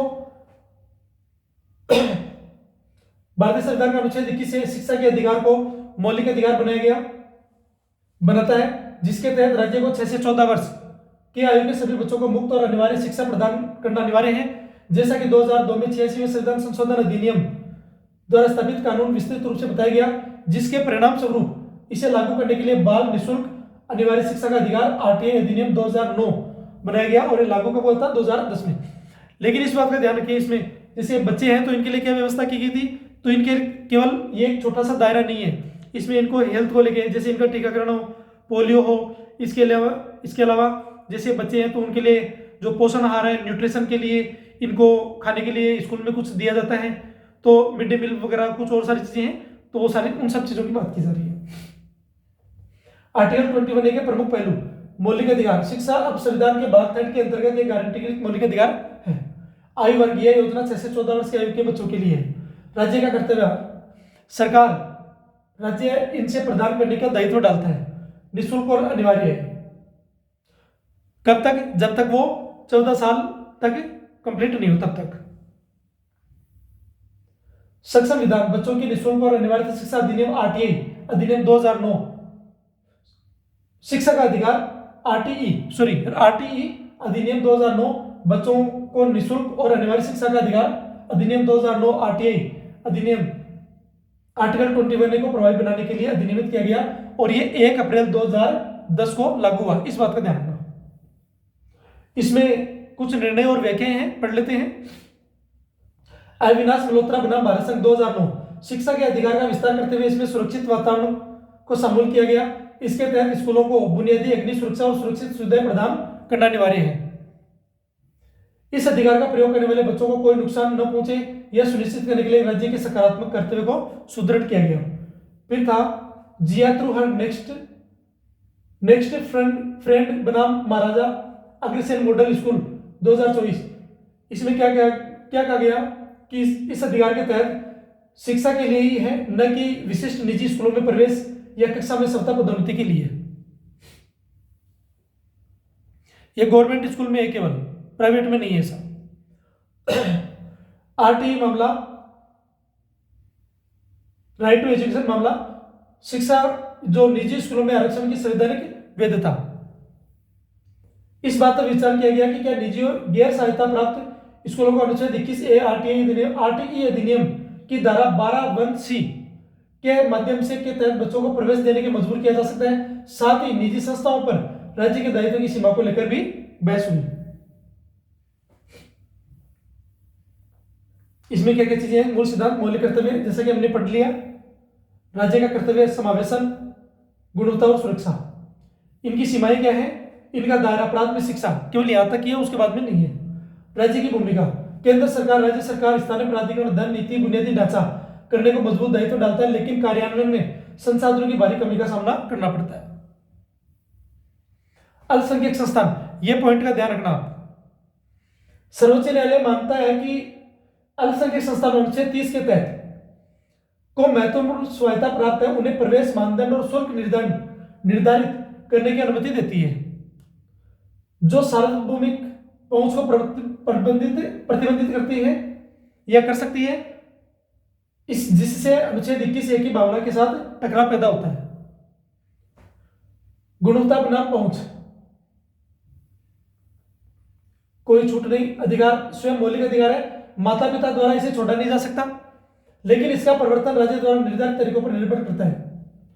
अपवाद या निहित, राज्य प्रावधान तरीका निर्धारित कर सकता है, जैसे सार्वजनिक बनाम निजी स्कूल। हालांकि निजी स्कूलों को आरटीई मानदंडों का पालन करना होगा और यह अधिकार मुख्य रूप से नागरिकों के लिए है। हालांकि भारत में विदेशियों के बच्चों को अनुच्छेद 21 जीवन स्वतंत्रता के तहत संरक्षण प्राप्त है। अनुच्छेद 22 कुछ मामलों में गिरफ्तारी और हिरासत से सुरक्षा, कुछ मामलों में गिरफ्तारी और हिरासत से सुरक्षा।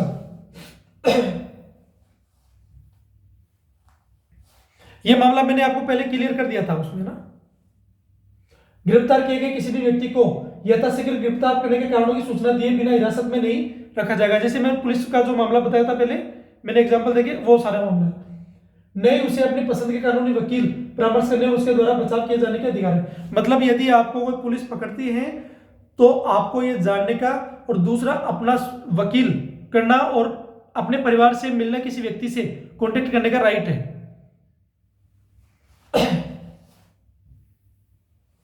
प्रत्येक व्यक्ति जिसे गिरफ्तार करके हिरासत में रखा जाता है उसे गिरफ्तारी के 24 घंटे के भीतर निकटतम मजिस्ट्रेट के समक्ष पेश किया जाएगा, जैसे मैंने पहले इसके बारे में बता दिया, जिसमें गिरफ्तारी स्थल से मजिस्ट्रेट के न्यायालय तक की यात्रा के लिए आवश्यक समय शामिल नहीं होगा, और ऐसे किसी भी व्यक्ति को मजिस्ट्रेट के अधिकार के बिना उक्त अवधि से अधिक हिरासत में नहीं रखा जाएगा। मजिस्ट्रेट जैसा कहेगा उसके अकॉर्डिंग। इसके अलावा और भी सही कार्य कानून में थे, तो हम उसके बारे में पढ़ेंगे आगे। अगर कोई नेशनल सिक्योरिटी की बात आती है, एनएसए अगर लगता है या फिर यूपीए लगता है, यूएपीए, तो वो नेशनल सिक्योरिटी को लेके है, तो वहां थोड़ा मामला रिस्ट्रिक्शन है, पढ़ते हैं इसके बारे में आगे। इसमें कौन सी बात लागू नहीं होगी, पढ़ते हैं। देखो, किसी ऐसे व्यक्ति जो उस समय शत्रु देश का विदेशी हो, किसी ऐसे व्यक्ति को जिसे निवारक हिरासत का प्रावधान करने वाले व्यक्ति किसी कानून के तहत गिरफ्तार या हिरासत में लिया गया हो। फिर निवारक हिरासत का प्रावधान करने वाला कोई भी कानून एक किसी व्यक्ति को 3 महीने से अधिक अवधि के लिए हिरासत में रखने की अनुमति नहीं देगा, जब तक कि इसके लिए 3-3 महीना बढ़ा के, अगर मान लो किसी को कोई जिले के अंदर कोई परेशान करता है, तो वहां का एसपी या जो डीएम है वो क्या कर सकता है कि कोर्ट में ये कह सकता है कि इनके होने से अगर इनको आप 3 महीने में छोड़ दोगे तो उसके बाद में ये अराजकता फैला सकता है, इससे प्रॉब्लम होगी, तो वो क्या कर सकते हैं 3 महीने के लिए उसको और वहां रख सकते हैं। फिर बाद में अगर उसको और 3 महीने के बाद में कर सकते हैं तो 3-3 महीने करके, लेकिन अधिकतम 1 साल के लिए उसको फाउंडेशन करके रखा जाता है। किसी उच्च न्यायालय के न्यायाधीशों के रूप में नियुक्त किए जाने योग्य व्यक्तियों से युक्त सलाहकार बोर्ड ने उक्त 3 माह की अवधि समाप्त होने से पहले यह रिपोर्ट दी, उसकी राय में ऐसी हिरासत के लिए पर्याप्त कारण कौन से, बशर्ते इस उपखंड के कुछ भी किसी भी व्यक्ति को खंड 7 के खंड ख के तहत संसद द्वारा निर्मित किसी भी कानून द्वारा निर्धारित अधिकतम अवधि से अधिक हिरासत में रखने का अधिकार नहीं देगा।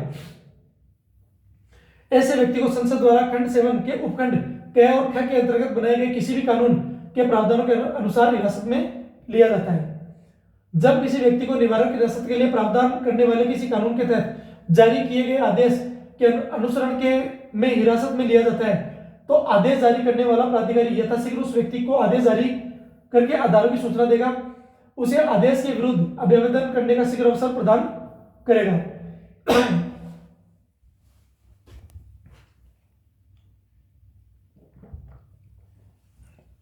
आगे पढ़ते हैं इसमें 6 पॉइंट। इसका खंड 5 में कोई बात उस खंड में संदर्भित किसी आदेश को जारी करने वाले प्राधिकारी को ऐसे तथ्यों का खुलासा करने के लिए बाध्य नहीं करेगी जिन्हें प्राधिकारी सार्वजनिक हित के लिए के विरुद्ध क्या होता है, समझौता हो। फिर है संसद विधि द्वारा निर्धारित क्या कर सकती है। देखो, वे परिस्थितियां या वे मामलों के वर्ग जिनमें किसी व्यक्ति को उपखंड 4 के प्रावधानों के अनुसार सलाहकार बोर्ड की राय प्राप्त किए बिना निवारक हिरासत का प्रावधान करने वाले किसी कानून के तहत 3 महीने से अधिक की अवधि के लिए हिरासत में लिया जा सकता है। किसी भी कानून के तहत निवारक हिरासत प्रावधान करते हुए किसी भी वर्ग या वर्गों के मामलों में किसी व्यक्ति को अधिकतम कितनी अवधि के लिए हिरासत में रखा जा सकता है।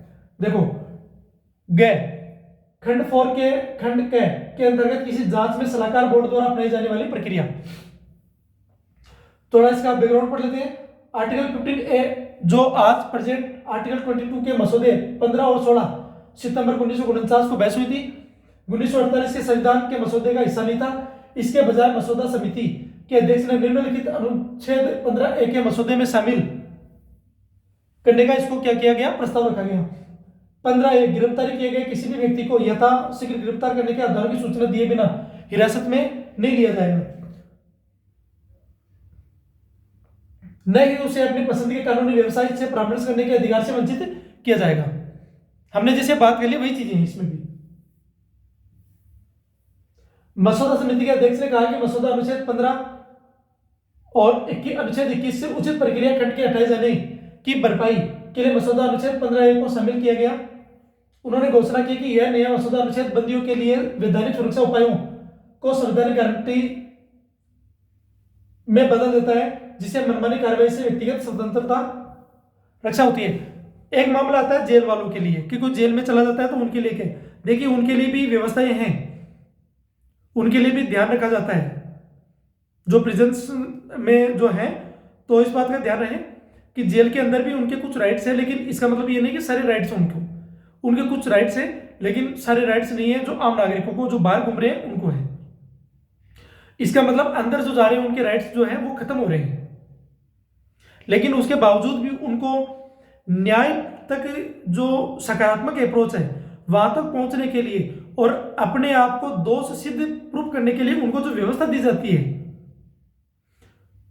उनको वकील अपने परिवार से मिलने का जो समय दिया जाता है, एक डेट दी जाती है, एक सेंट्रल जो जेल होती है उसमें एक डेट दी जाती है, उसमें आपको पहले अप्लाई करना पड़ता है, आपको वहां जाने से पहले अपॉइंटमेंट मिलती है, फिर उस एक समयावधि होती है, उस समयावधि के भीतर आपको जाके स्लिप जमा करानी पड़ती है, फिर आपको वहां पर मिलने दिया जाता है एक एक व्यक्ति को, जितने आप जो व्यक्ति मिलना चाह रहे हैं उनसे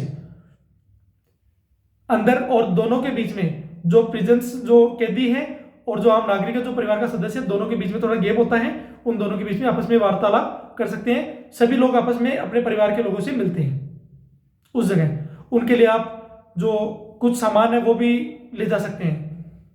हालांकि कई ऐसे मामले भी देखे गए हैं तो जो जेल है, जेल के अंदर गैर तरीका होता है उनके तरीके से भी जाते हैं, मतलब ऐसा धन बल के आधार पर और जो जानकारी होती है उनके हिसाब से ये है। इनके बारे में कभी डिटेल से बात करेंगे, अभी फिलहाल यह बात करते हैं। कुछ सदस्यों को लगा कि मसौदा अनुच्छेद पर्याप्त नहीं है। एक सदस्य ने कई संशोधन प्रस्तावित किए, जिनमें से एक यह था कि आरोपी को अपनी पसंद के वकील द्वारा बचाव का अधिकार दिया गया। उन्हें तर्क दिया गया कि जो मौजूदा वैधानिक प्रावधानों के अनुरूप मौजूदा अनुच्छेद को लाने के लिए आवश्यकता विधानसभा ने इसे स्वीकार कर लिया। अन्य सदस्यों को एहतियाती तौर पर हिरासत के लिए व्यक्ति के लिए सुरक्षा उपायों की कमी की चिंता थी। कई सदस्यों ने इस हिरासत की अनुमति अवधि को घटाकर 2 महीने से 15 दिन और 24 घंटे तक करने का प्रस्ताव रखा। एक सदस्य ने ऐसे बंदियों को उनकी गिरफ्तारी के कारणों की जानकारी प्राप्त करने का अधिकार देने का प्रस्ताव रखा। उनका तर्क था कि इससे पुलिस अधिकारियों को मनमाने ढंग से लोगों को गिरफ्तार करने से रोका जा सकेगा। विधानसभा ने इन सभी संशोधनों को अस्वीकार कर दिया।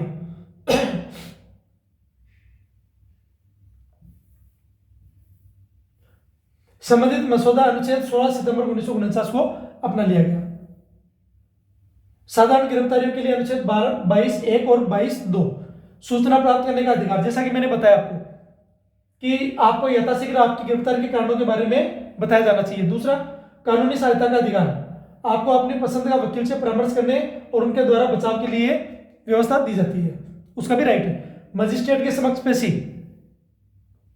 आपको 24 घंटे के भीतर यात्रा के समय को छोड़कर निकटतम मजिस्ट्रेट के समक्ष पेश किया जाना चाहिए। 24 घंटे से अधिक समय तक हिरासत में नहीं रखा जाना चाहिए। मजिस्ट्रेट के आदेश के बिना आपको 24 घंटे से अधिक समय तक हिरासत में नहीं रखा जाता। निवारक हिरासत के लिए अनुच्छेद 22(3) से 7 तक अपवाद। यह सुरक्षा निवारक हिरासत कानून जैसे राष्ट्रीय सुरक्षा के तहत किए गए लोगों पर पूरी तरह से लागू नहीं होता है। अगर नेशनल सिक्योरिटी की बात आ जाती है तो उसको इससे ज्यादा समय तक रोका जा सकता है। निवारक हिरासत के लिए सुरक्षा मतलब डिटेंशन वगैरह किया जाता है, जहां पर आपको मारपीट तो नहीं होती, लेकिन चीजों को आपको जो खाने पीने की जो चीजें हैं वो व्यवस्था दी जाती है, लेकिन आपको सबसे अलग नजरबंद करके रखा जाता है, जिसे आम लोगों की आप तक नजर या पहुंच ना पहुंच सके। आमतौर पर हिरासत की अवधि 3 महीने तक सीमित होती है, जब तक कि एक सलाहकार बोर्ड जिसमें उच्च न्यायालय या न्यायाधीश शामिल हो विस्तार को मंजूरी न दे। नजरबंदी के कारणों को जानने और उनके खिलाफ अभ्यावेदन करने का अधिकार। संसद की भूमिका। संसद ऐसे कानून बना सकती है जो लंबी अवधि के लिए हिरासत की अनुमति देते हो और सलाहकार बोर्डों की प्रक्रिया निर्धारित करते हो, विशेष रूप से राष्ट्रीय सुरक्षा, सार्वजनिक व्यवस्था और आवश्यक सेवाओं से संबंधित मामले हो तब। फिर है सामान्य गिरफ्तारी और हिरासत। प्रमुख निर्णय कौन से? आर्टिकल 22 इसमें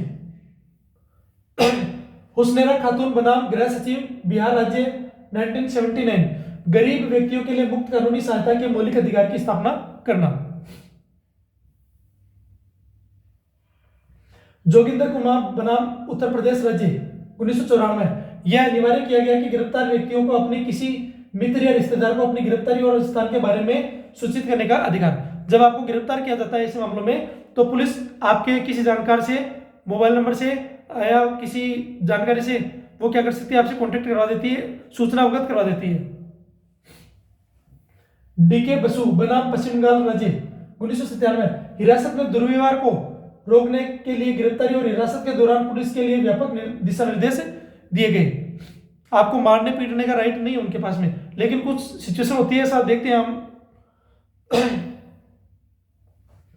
अर्नेस्ट कुमार बनाम बिहार राज्य, 2014 इसमें पुलिस और मजिस्ट्रेटों को यह सुनिश्चित करने की आवश्यकता थी कि गिरफ्तारियां उचित हो, नियमित रूप से की जाए, विशेष रूप से वैवाहिक विवाद जैसे कुछ मामलों में, क्योंकि दहेज प्रथा का जो मामला है वो सबसे ज्यादा लगता है। प्रवीण पुरकायस्ता बनाम राज्य, एनसीटी ऑफ दिल्ली, 2024 पुष्टि की गई कि गिरफ्तार व्यक्ति को गिरफ्तार के आधारों की लिखित सूचना देना एक अनिवार्य संवैधानिक आवश्यकता है। निवारक हिरासत पर प्रमुख निर्णय, 22 के खंड 3 से 7 तक। AK गोपालन बनाम मद्रास राज्य, प्रारंभ में व्यक्तिगत स्वतंत्रता की सक्रिय व्याख्या की गई और अनुच्छेद 22 को निवारक नजरबंदी के लिए सबनिहित संहिता माना गया और निवारक नजरबंदी अधिनियम 1950 को बरकरार रखा गया। मेनका गांधी बनाम भारत संघ, वही मामला जो पहले हमने पढ़ा है। AK राय बनाम भारत संघ। फिर ADM जबलपुर बनाम श्रीकांत शुक्ला, 1976 बंदी प्रत्यक्षीकरण मामला, मतलब जो व्यक्ति बंदी किया गया है उसको सामने प्रत्यक्ष रूप से देखने की बात है, प्रत्यक्ष रूप से होना चाहिए, उसकी बात की गई है। हम जो पिटिशन देखेंगे आर्टिकल जो इनकी जो रीट पढ़ेंगे सुप्रीम कोर्ट हाई कोर्ट की, तो उसमें पढ़ेंगे हम लोग। भारत संघ बनाम डिम्पल हैप्पी धाकड़, 2019 इस बात की पुष्टि की गई कि निवारक हिरासत आदेश उन लोगों के लिए भी जारी किए जा सकते हैं जो पहले ही हिरासत में हैं, यदि भविष्य में संभावित पूर्वाग्रही कार्रवाई से संबंध हो। अब हम लोग क्वेश्चन पढ़ लेते हैं एक बार। भारतीय संविधान में स्वतंत्रता का अधिकार किन अनुच्छेदों के तहत एक मौलिक अधिकार है? 19 से 22। भारतीय संविधान के अनुच्छेद 19(1) के तहत नागरिकों के मूल रूप से कितने प्रकार की स्वतंत्रता की गारंटी दी गई है? 6। वर्तमान में 6 ही है। संपत्ति का अधिकार हटा दिया गया, मैंने आपको बता दिया। निम्नलिखित में से कौन सी स्वतंत्रता भारतीय संविधान के अनुच्छेद 19 के तहत एक मौलिक अधिकार नहीं है? ये देखिए, संपत्ति अर्जित करने का। इसको कहां सेटल किया गया? हम लोग आगे पढ़ेंगे इसको, जो वैधानिक अधिकार बनाया गया आगे। आर्टिकल 21 भारतीय संविधान का एक महत्वपूर्ण आर्टिकल है, महत्वपूर्ण अनुच्छेद है। यह किससे संबंधित है? जीवन की रक्षा और व्यक्तिगत स्वतंत्रता। का अधिकार। गिरफ्तारी और हिरासत में संरक्षण अनुच्छेद 22 के तहत बंदी बनाए गए व्यक्ति को कितने समय के भीतर मजिस्ट्रेट के सामने पेश करना होता है? 24 आवर, यात्रा के समय को छोड़ के। भारतीय संविधान का कौन सा अनुच्छेद शिक्षा का अधिकार, राइट टू एजुकेशन को एक मौलिक अधिकार के रूप में सुनिश्चित करता है? 21 क्या है या ए? अनुच्छेद 19 ए किससे संबंधित है? भाषण और अभिव्यक्ति की स्वतंत्रता। किस अनुच्छेद में कहा गया कि किसी भी व्यक्ति को एक से अधिक अपराध के लिए एक से अधिक बार अभियोजित या दंडित नहीं किया जाएगा? दोहरे दंड से संरक्षण।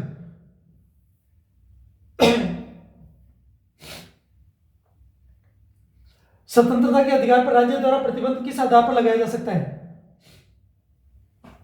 तो इसमें सारी कंडीशन दी गई है। इसमें आंसर नहीं बताया था कि आर्टिकल 20, और इसमें ये सभी होंगे भाई। किन पर प्रतिबंध? राष्ट्रीय सुरक्षा, लोक पब्लिक ऑर्डर और मानहानि, इनको लेके। ये हमारा टॉपिक यहाँ कंप्लीट होता है और इनके बारे में मैं आपको बता देता हूं। जैसा कि मैंने एग्जाम के बारे में बता रखा है कि जितने भी गवर्नमेंट के एग्जाम है उन सभी के लिए आप यहां से पढ़ते जा रहे हैं। देखिए कुल मिलाकर बात यह है जो मैं कह रहा हूं, ये नंबर पे आप कांटेक्ट कर सकते हैं। मैंने कंटेंट में जो भागदौड़ी होती है वो नहीं की। इसमें आप चीज़ों को समझिए। ये चीज़ें जो ये कंटेंट है ये आपको कई जगह काम आएंगे, आपके एग्जाम में, प्री में, मेंस में। इसके अलावा आप कॉलेज कहीं पर भी एग्जाम देते हैं या आपका कोई इससे संबंधित कोई सिलेबस होगा तो आप इसको ऐड कर सकते हैं, वहां इंटरकनेक्ट कर सकते हैं एक दूसरे को। तभी चीज़ों को आप इंटरकनेक्ट करके लिखते हैं तो ज़्यादा डिस्क्राइब तरीके से लिख पाते हैं, उसको डायमेंशंस ज़्यादा दे पाते हैं। एक जो आंसर लिखा जाता है डायमेंशंस में, इन चीज़ों का आधार कैसे हो सकता है तो वो भी मैं आपको एक दिन बताऊंगा आपको आंसर राइटिंग में। और इसके अलावा जो कॉलेज के एग्जाम होते हैं, कॉलेज के एग्जामों के अंदर जो पैटर्न तो कॉपी भरने का होता है, लेकिन जो आंसर किए जाते हैं तो आप 3 आवर जो जितना टाइम मिलता है उस 3 घंटे के भीतर 32 पेज की जो कॉपी है वो 32 पेज की कॉपी, मैं राजस्थान के परिप्रेक्ष्य में बोल रहा हूँ कि यहाँ पर जो 32 पेज की कॉपी मिलती है तो उसमें आप 32 के 32 पेज भर सकते हैं 3 घंटे के भीतर। कैसे भरा जाता है वो मैं आपको बता दूंगा और आपको अच्छे खासे मार्क्स में बनेंगे। क्योंकि मैं खुद इस चीज का एग्जाम्पल हूं, इसलिए मैं आपको कभी डिटेल से बताऊंगा। तो हम लोग अब इसको यहीं क्लियर करते हैं, खत्म। ये आपको चीजें समझ में आती है नहीं आती है आप मुझे कमेंट कर सकते हैं और वीडियो को पूरा देखा करिए जिससे आपकी जो समझ है वो बेहतर हो। और इसमें जो मैं बताऊंगा मैं न्यूट्रल होकर बताता हूं। यहाँ जेंडर वाला मामला नहीं है कि मैं पुरुष या महिला के बारे में बात कर रहा हूं या मैं किसी पर्टिकुलर किसी व्यक्ति को, किसी नस्ल को, किसी धर्म को, किसी जाति को या किसी को आधार बना के बात कर रहा हूं। मैं बिल्कुल न्यूट्रल हूं। एक न्यूट्रल के आधार पर, एक न्यूट्रलिटी के आधार पर मैं जो बात कर रहा हूं उस आधार पर आप मेरे को समझना और जो मैं इंटरप्रेट करता हूं किसी चीज को तो उसी का आधार समझना। तो हम इसको यहीं फिनिश करते हैं। Thank you.